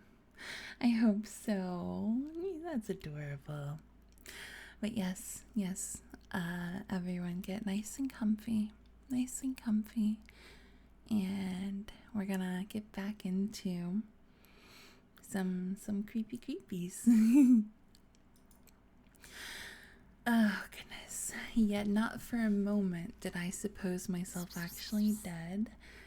Thank you for the follow, Trigoro. Where was I? Okay, I gotta get back into rhythm, I swear to God.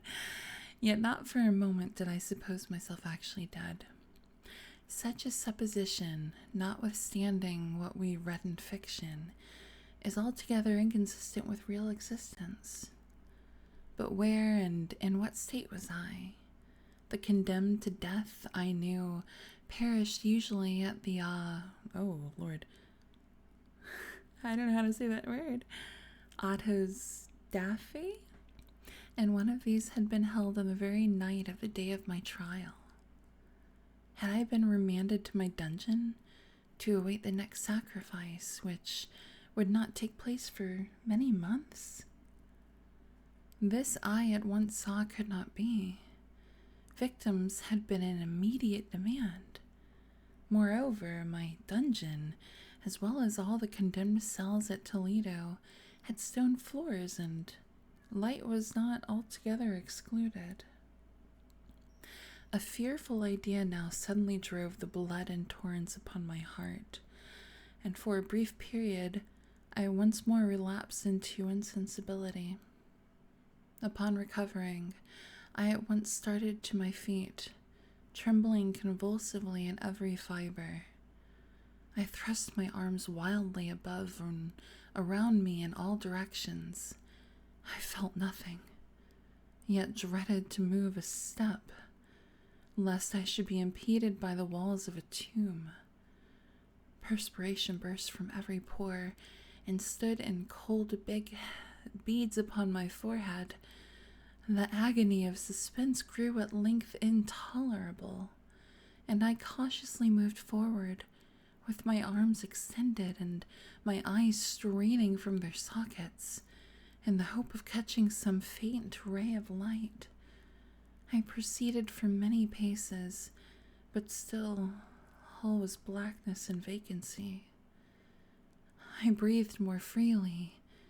It seemed evident that mine was not, at least, the most hideous of fates. And now, as I still continued to step cautiously onward, there came thronging upon my recollection 1,000 vague rumors of the horrors of Toledo. Of the dungeons there had been strange things narrated, fables I had always deemed them, but yet strange and too ghastly to repeat, save in a whisper. Was I left to perish of starvation in this subterranean world of darkness? Or what fate, perhaps even more fearful, awaited me? That the result would be death, and a death of more than customary bitterness. I knew too well the character of my judges to doubt. The mode and the hour were all that occupied or distracted me. My outstretched hands at length encountered some solid obstruction. It was a wall, seemingly of stone masonry, very smooth, slimy, and cold. I followed it up, stepping with all the careful distrust with which certain antique narratives had inspired me. This process, however, afforded me no means of ascertaining the dimensions of my dungeon, as I might make its circuit and return to the point whence I set out, without being aware of the fact so perfectly uniform seemed the wall. Thank you for the follow, Comet. Thank you for the follow. My eyes are much longer to have to be up at oh my god, 5 a.m. Get some sleep, Aga. Night night.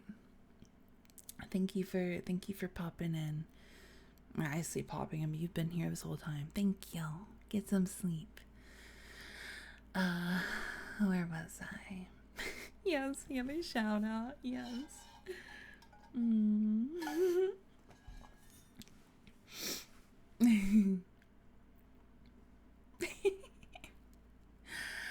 I therefore sought the knife which had been in my pocket when led into the inquisitorial chamber, but it was gone.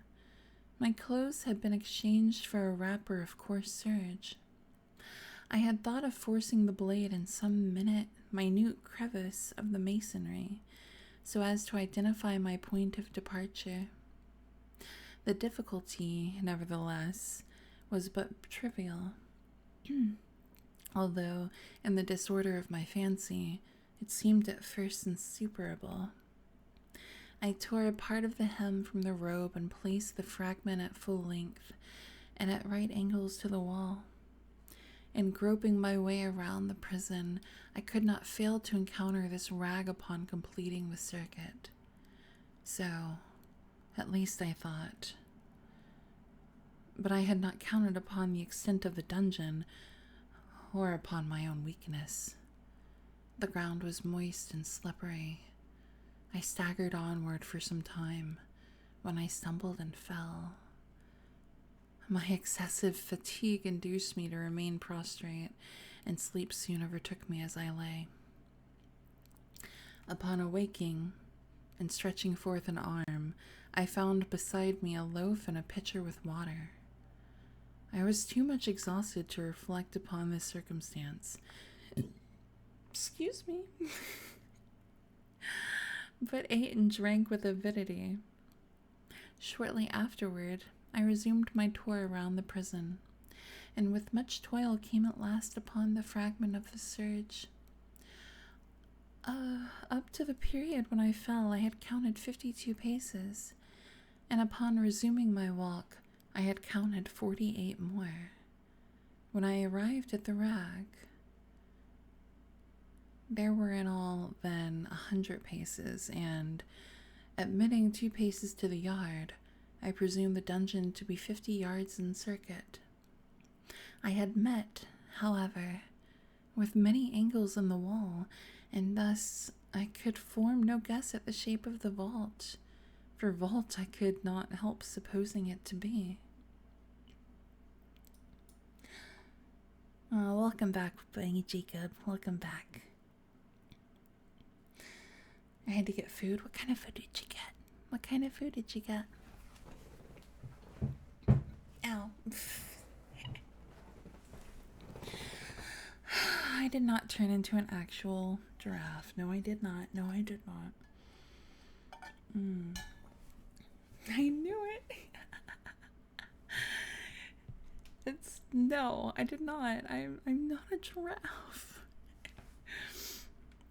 Okay. You made cookies.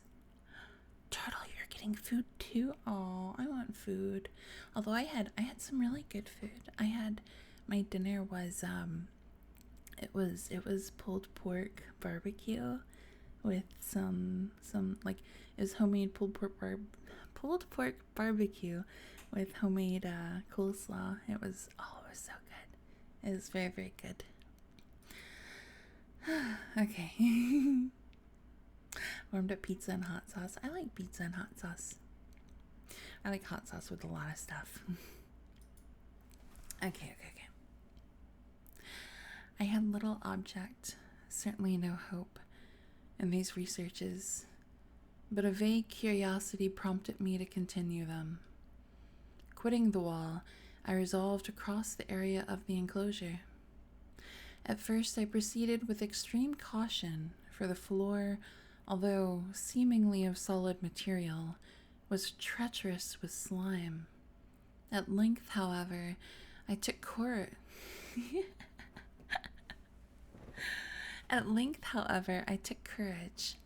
and did not hesitate to step firmly. Endeavoring to cross in as direct a line as possible, I had advanced some 10 or 12 paces in this manner, when the remnant of the torn hem of my robe became entangled between my legs. I stepped on it and fell violently on my face.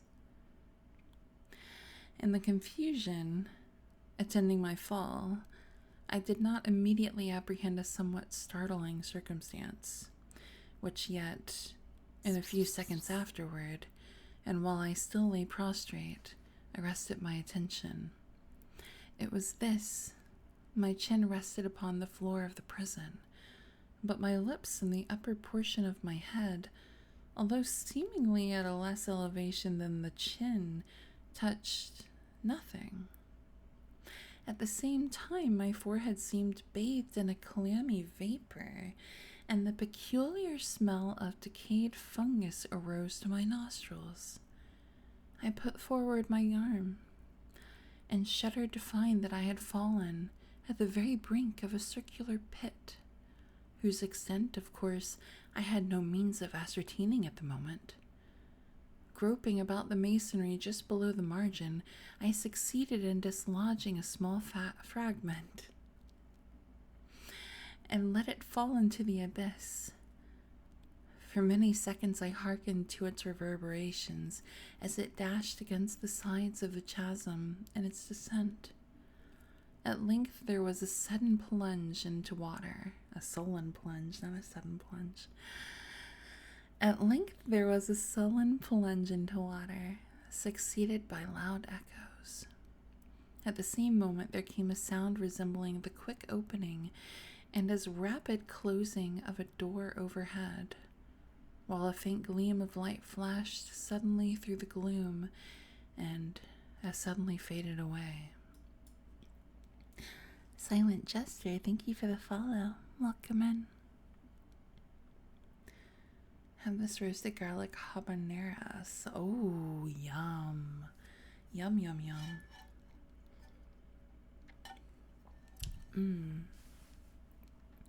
Where are we? Ooh, oh, wow.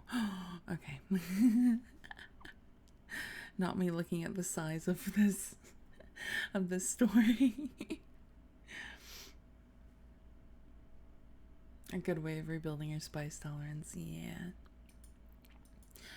I saw clearly the doom which had been prepared for me, and congratulated myself upon the timely accident by which I had escaped.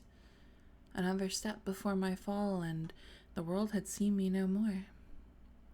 And the death just avoided was of that very character which I had regarded as fabulous and frivolous in the tales respecting the Inquisition. To the victim of its tyranny, there was the choice of death with its direst physical agonies, or death with its most hideous moral horrors. I had been reserved for the latter. By long suffering, my nerves had been unstrung, until I trembled at the sound of my own voice, and had become in every respect a fitting subject for the species of torture which awaited me. Shaking in every limb, I groped my way back to the wall, resolving there to perish rather than risk the terrors of the wells, of which my imagination now pictured many in various positions about the dungeon. In other conditions of mind, I might have had courage to end my misery at once by a plunge into one of these abysses, but now I was the veriest of cowards. Neither could I forget what I had read of these pits, that the sudden extinction of life formed no part of their most horrible plan. Agitation of spirit kept me awake for many long hours, but at least I again slumbered. Upon arousing, I found by my side, as before, a loaf and a pitcher of water. A burning thirst consumed me, and I emptied the vessel at a draught. It must have been drugged, for scarcely had I drunk before I became irresistibly drowsy. A deep sleep fell upon me, a sleep like that of death. How long it lasted, of course, I know not, but when, once again, I unclosed my eyes, the objects around me were visible.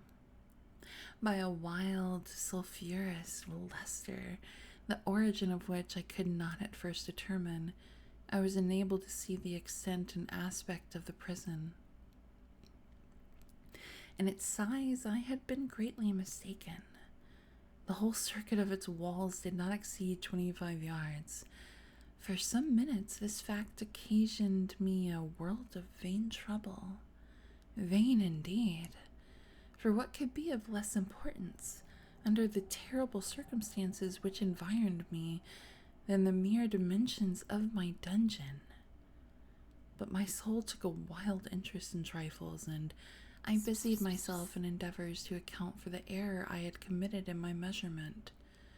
The truth at length flashed upon me. In my first attempt at exploration, I had counted 52 paces. Up to the period when I fell, I must have been within a pace or two of the fragment of surge. In fact, I had nearly performed the circuit of the vault. I then slept, and, upon waking, I must have returned upon my steps, thus supposing the circuit nearly double what it actually was. My confusion of mind prevented me from observing that I began my tour with the wall to the left and ended it with the wall to the right. Skippy, Skypey, thank you for the follow. Welcome in, welcome in. Oh, you would share your what kind of cookies did you make? What kind of cookies did you make, Bunny? Bunny Jacob. We put a little more Carmex on because their lips are they're just lipping.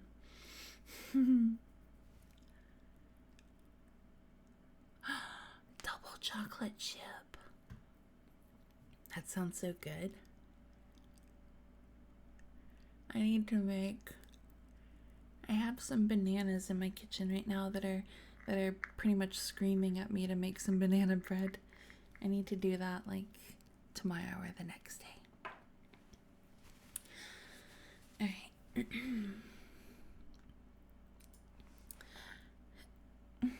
Well, my mouth makes some weird noise. Okay. I had been deceived, too, in respect to the shape of the enclosure.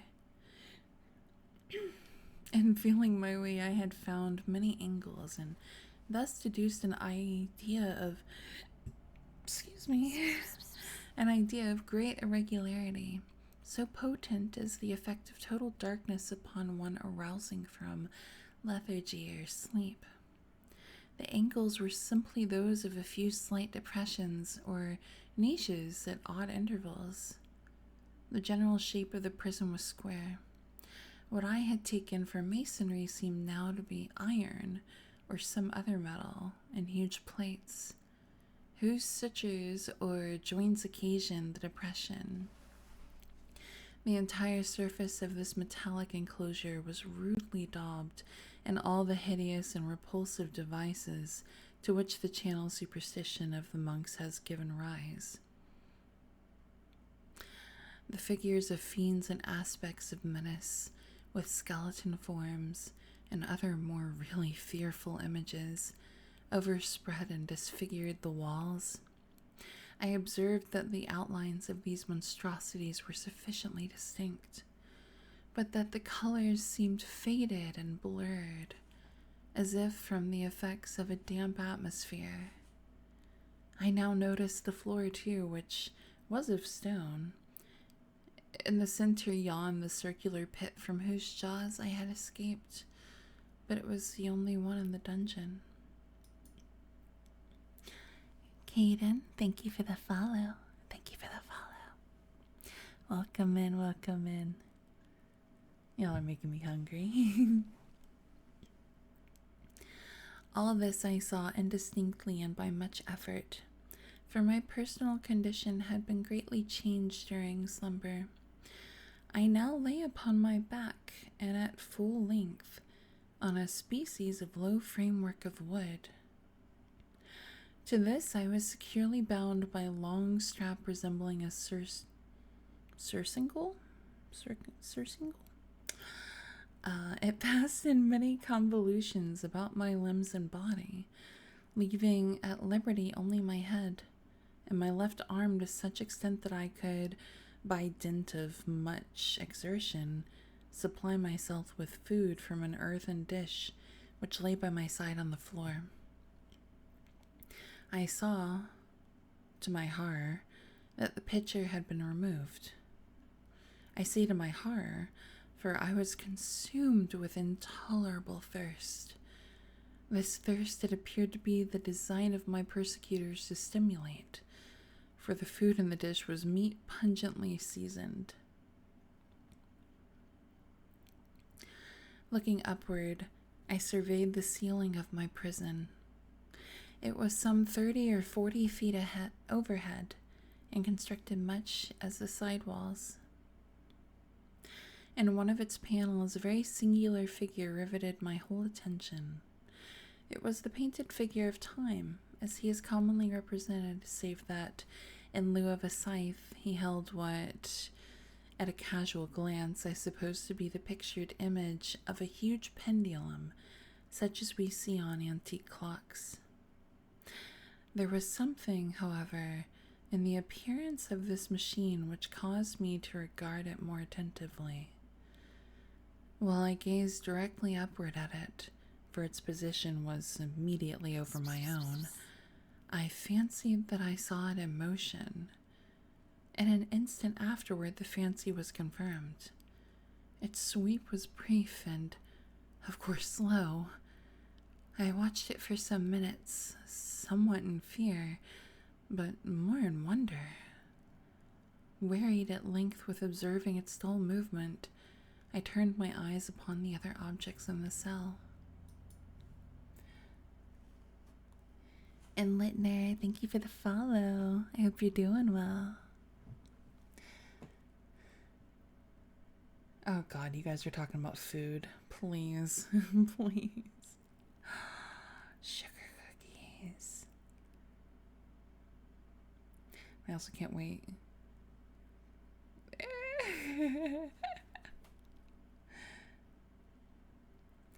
Okay, so you prefer soft or hard cookies? I like mine, I don't know. I like both. I like both. Yeah. Warm and soft. Yeah. Oh.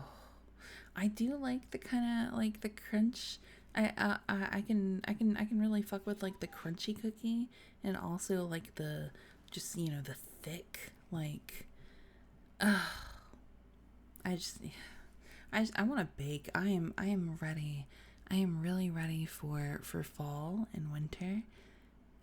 Because those are, you know, big baking times. Big time baking, and oh god. I'm breaking baking stream when. Let's go do a baking with Banshee. I mean, at some point perhaps. God, I love baking. I love it so much. It's so fun. Okay. We're not baking right now though. We're checking out this pit and this pendulum. You give everyone an ingredient list and have your followers follow you baking and see how it turns out.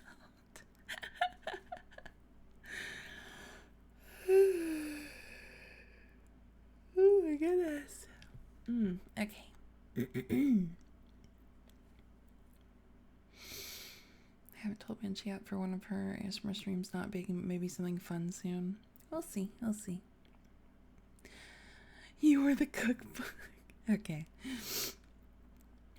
A slight noise attracted my notice, and looking to the floor, I saw several enormous rats traversing it.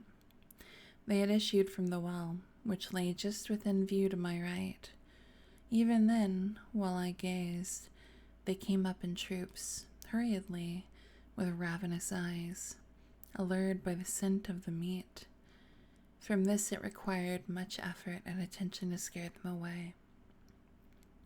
It might have been half an hour, perhaps even an hour, for I could take but imperfect note of time, before I again cast my eyes upward. What I then saw confounded and amazed me. The sweep of the pendulum had increased in extent by nearly a yard. As a natural consequence, its velocity was also much greater. But what mainly disturbed me was the idea that had perceptibly descended. Excuse me.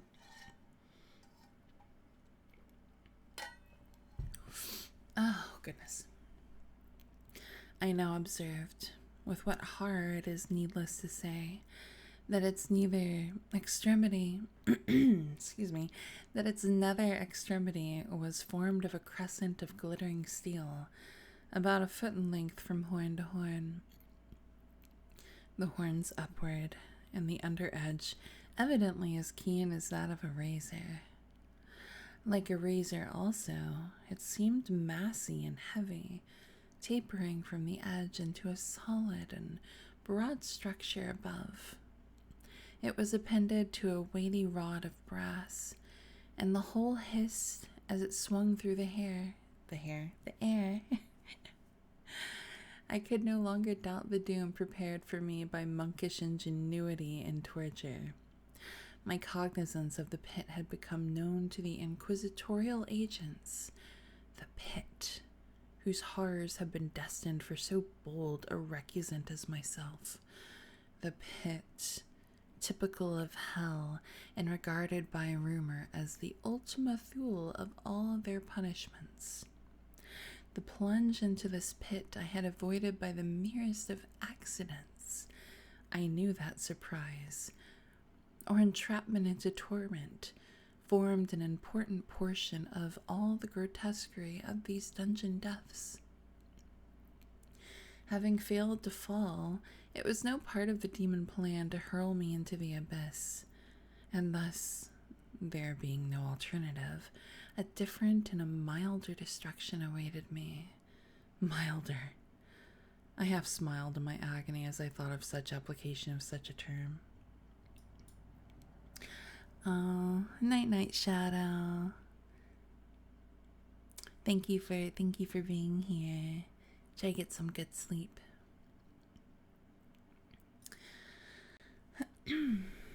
What boots it to immediately mucks up.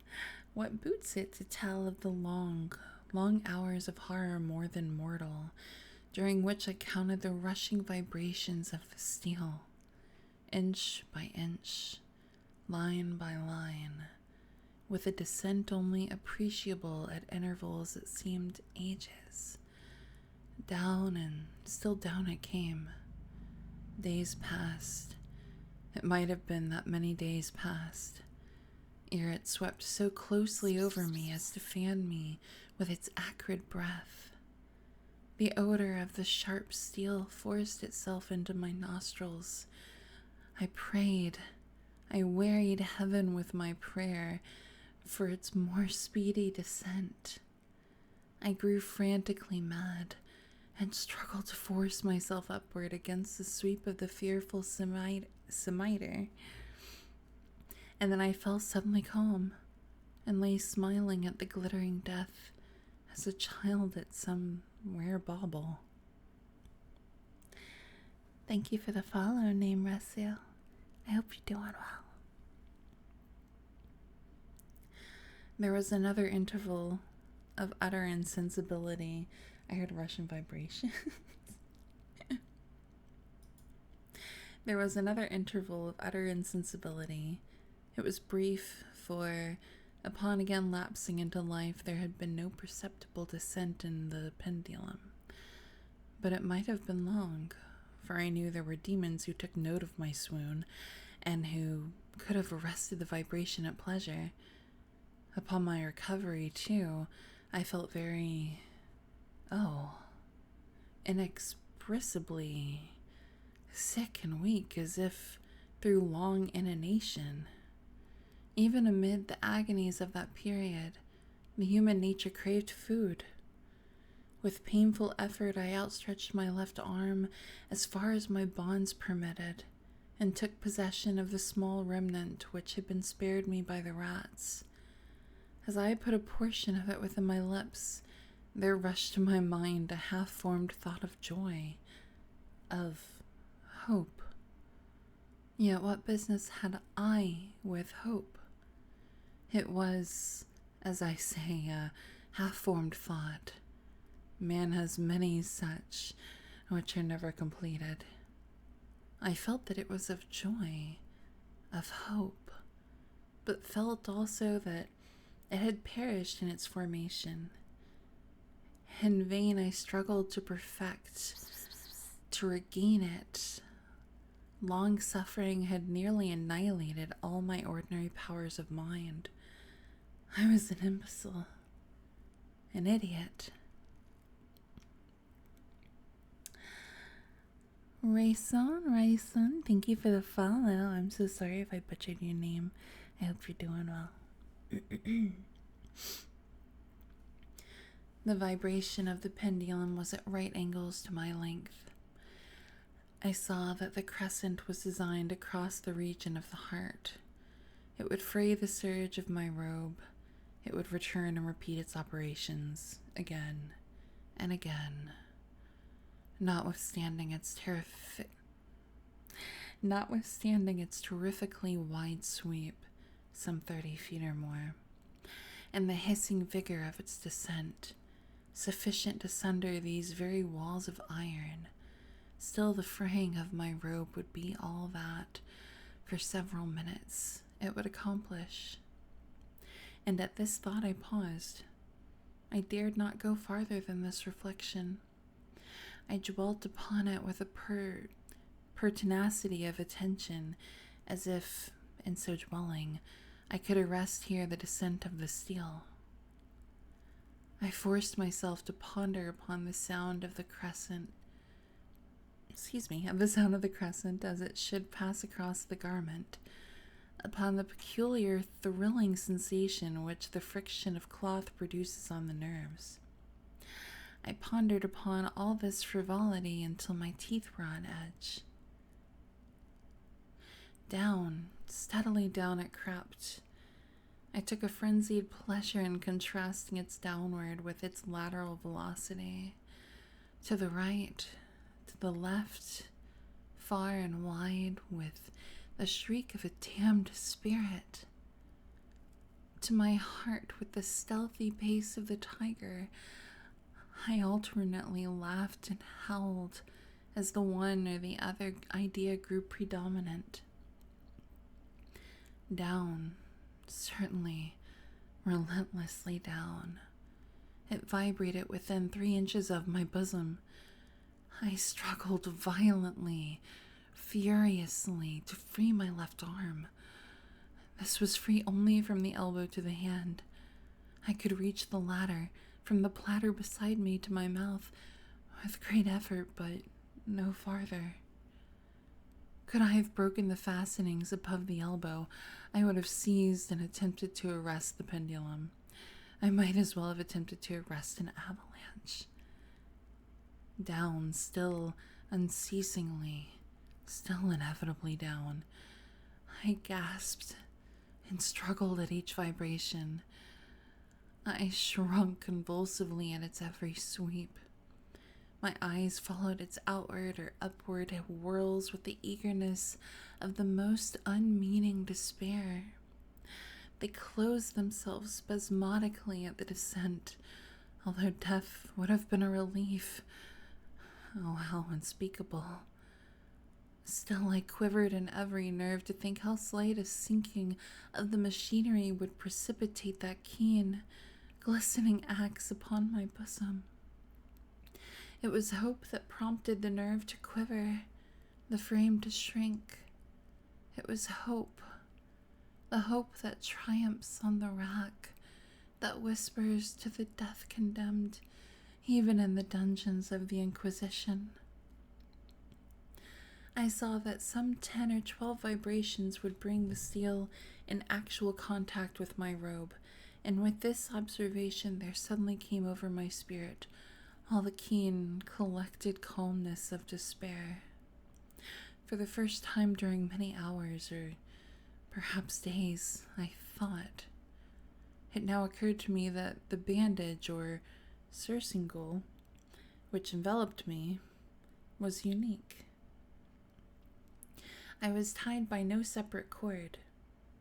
The first stroke of the razor-like crescent athwart any portion of the band would so detach it that it might be unwound from my prison by means of my left hand. But how fearful in that case the proximity of the steel. The result of the slightest struggle, how deadly. Was it likely, moreover, that the minions of the torture had not foreseen and provided for this possibility? Was it probable that the bandage crossed my bosom in the track of the pendulum? dreading to find my fate, and as it seemed my last hope frustrated, I so far elevated my head as to obtain a distinct view of my breast. The surcingle enveloped my limbs and body close in all directions, save in the path of the destroying crescent. I need a sip. I need a sip of my tea.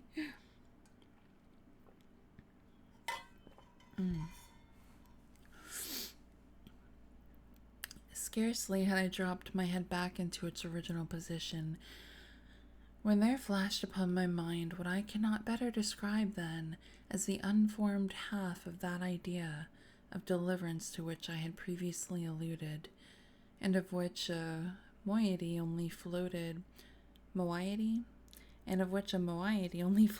indeterminately through my brain when I raised food to my burning lips. The whole thought was now present, feeble, scarcely sane, scarcely definite, but still entire. I proceeded at once, with the nervous energy of despair, to attempt its execution. No hydration, only reading. No reading if throat is completely dry. Oh, man. I'm still drinking that gingerbread tea, and it's really good. This is where I'm at. For many hours, the immediate vicinity of the low framework upon which I lay had been literally swarming with rats. They were wild, bold, ravenous, their red eyes glaring upon me as if they waited but for motionlessness on my part to make me their prey. To what food, I thought, have they been accustomed in the well? They had devoured, in spite of all my efforts to prevent them, all but a small remnant of the contents of the dish. I had fallen into an habitual seesaw or wave of the hand about the platter, and at length the unconscious uniformity of the movement deprived it of effect. In their voracity, the vermin frequently fastened their sharp fangs in my fingers. Oh my god. With the particles of the oily and spicy viand which now remained, I thoroughly rubbed the bandage wherever I could reach it. Then, raising my hand from the floor, I lay breathlessly still. At first, the ravenous animals were startled and terrified at the change, at the cessation of movement. They shrank alarmedly back. Many sought the well, but this was only for a moment. I had not counted in vain upon their voracity. Observing that I remained without motion, one or two of the boldest leaped upon the framework and smelt at the surcingle. Surcingle? What's the stream about? Yeah, we're reading Edgar Allan Poe, Podeco. Throws a grilled cheese at carrot. Yeah. That's such an... Oh, thank you. That's very sweet. Where am I? I'm right here. Okay. Hey, we're gonna make it to the end before we close out. I'm happy. Okay. Suika. It's a Suika model. She's a customizable model. This seemed the signal for a general rush. Forth from the well they hurried in fresh troops. They clung to the wood. They overran it and leaped in hundreds upon my person. The measured movement of the pendulum disturbed them not at all. Avoiding its strokes, they busied themselves with the anointed bandage. They pressed. They swarmed upon me in ever-accumulating heaps. They writhed upon my throat. Their cold lips sought my own. I was half stifled by their thronging pressure. Disgust, for which the world has no name, swelled my bosom and chilled with a heavy clamminess my heart. Yet 1 minute, and I felt that the struggle would be over. Plainly, I perceived the loosening of the bandage. I knew that in more than one place it must be already severed. With a more than human resolution, I stay still. I lay still. Nor had I erred in my calculations, nor had I endured in vain. I at length felt that I was free. The surcingle hung in ribbons from my body. Words are starting to blend together, cuties. But the stroke of the pendulum already pressed upon my bosom. It had divided the serge of the robe. It had cut through the linen beneath. Twice again it swung, and a sharp sense of pain shot through every nerve. But the moment of escape had arrived. At a wave of my hand, my deliverers hurried tumultuously away. With a steady movement, cautious, sidelong, shrinking and slow, I slid from the embrace of the bandage and beyond the reach of the scimitar. For the moment, at least, I was free. Free, and in the grasp of the Inquisition. I had scarcely stepped from my wooden bed of horror upon the stone floor of the prison when the motion of the hellish machine ceased, and I beheld it drawn up by some invisible force through the ceiling. This was a lesson which I took desperately to heart. My every motion was undoubtedly watched. Free. I had but escaped death in one form of agony, to be delivered unto worse than death in some other. With that thought, I rolled my eyes nervously around on the barriers of iron that hemmed me in. Something unusual, some change which, at first, I could not appreciate distinctly. It was obvious had taken place in the apartment. For many minutes of a dreamy and trembling abstraction, I busied myself in vain, unconnected conjecture. During this period, I became aware, for the first time, of the origin of the sulphurous light which illumined the cell. It proceeded from a fissure about 1/2 inch in width, extending entirely around the prison at the base of the walls, which thus appeared and were completely separated from the floor. I endeavored, but of course in vain, to look through the aperture. As I arose from the attempt, the mystery of the alteration in the chamber broke at once upon my understanding. I have observed that, although the outlines of the figures upon the walls were sufficiently distinct, yet the colors seemed blurred and indefinite. These colors had now assumed, and were momentarily assuming, a startling and most intense brilliancy that gave to the spectral and fiendish portraitures an aspect that might have thrilled even firmer nerves than my own. Demon eyes of a wild and ghastly vivacity glared upon me in 1,000 directions, where none had been visible before, and gleamed with the lurid luster of a fire that I could not force my imagination to regard as unreal. Unreal. Even while I breathed, there came to my nostrils the breath of the vapor of the heated iron. A suffocating odor pervaded the prison. A deeper glow settled each moment in the eyes that glared at my agonies. A richer tint of crimson diffused itself over the pictured horrors of blood. I panted. I gasped for breath.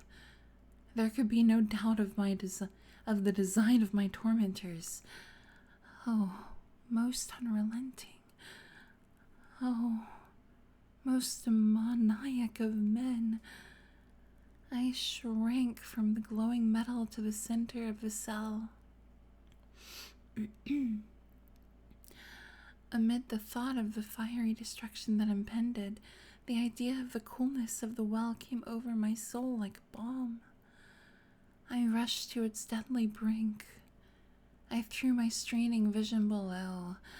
The glare from the enkindled roof illumined its inmost recesses. Yet, for a wild moment, did my spirit refuse to comprehend the meaning of what I saw. At length it wrestled its way into my soul. It burned itself in upon my shuddering reason. Oh, for a voice to speak. Of horror. Oh, any horror but this. With a shriek, I rushed from the margin and buried my face in my hands, weeping bitterly. What's up, Abandoned?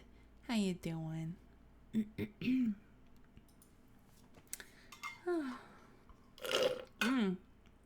That was loud, sorry. Oh.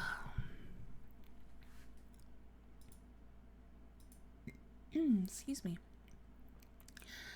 The heat rapidly increased, and once again I looked up, shuddering as with a fit of the ague.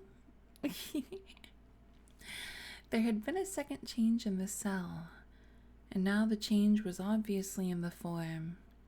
As before, it was in vain that I, at first, endeavored to appreciate or understand what was taking place. Thank you for the follow, Dan. I hope you're doing well. But not long was I left in doubt. The inquisitorial vengeance had been hurried by my twofold escape, and there was to be no more dallying with the King of Terrors. Oh my god. Yeah. Thank goodness this is almost over because I am not reading well. King of Terrors. The room had been square. I saw that 2 of its iron angles were now acute, 2 consequently obtuse. The fearful difference quickly increased with a low rumbling or moaning sound. In an instant the apartment had shifted its form into that of a lozenge. But the alteration stopped not here. I neither hoped nor desired it to stop. I could have clasped the red walls to my bosom as a garment of eternal peace. Death, I said. Any death but that of the pit. Fool! Might I have not known that into the pit it was the object of the burning iron to urge me? Could I resist its glow? Or if even that, could I withstand its pressure? And now, flatter and flatter grew the lozenge with a rapidity that left me no time for contemplation. Its center, and of course, its greatest width, came just over the yawning gulf. I shrank back, but the closing walls pressed me resistlessly onward. At length, for my seared and writhing body, there was no longer an inch of foothold on the firm floor of the prison. I struggled no more, but the agony of my soul found vent in one loud, long, and final scream of despair. You put me in a jar. I felt that I tottered upon the brink. I averted my eyes. There was a discordant hum of human voices. There was a loud blast as of many trumpets. There was a harsh grating as of 1,000 thunders. The fiery walls rushed back, An outstretched arm caught my own as I fell, fainting into the abyss. It was that of General Lassalle. The French army had entered Toledo. The Inquisition was in the hands of its enemies. And that was The Pit and the Pendulum.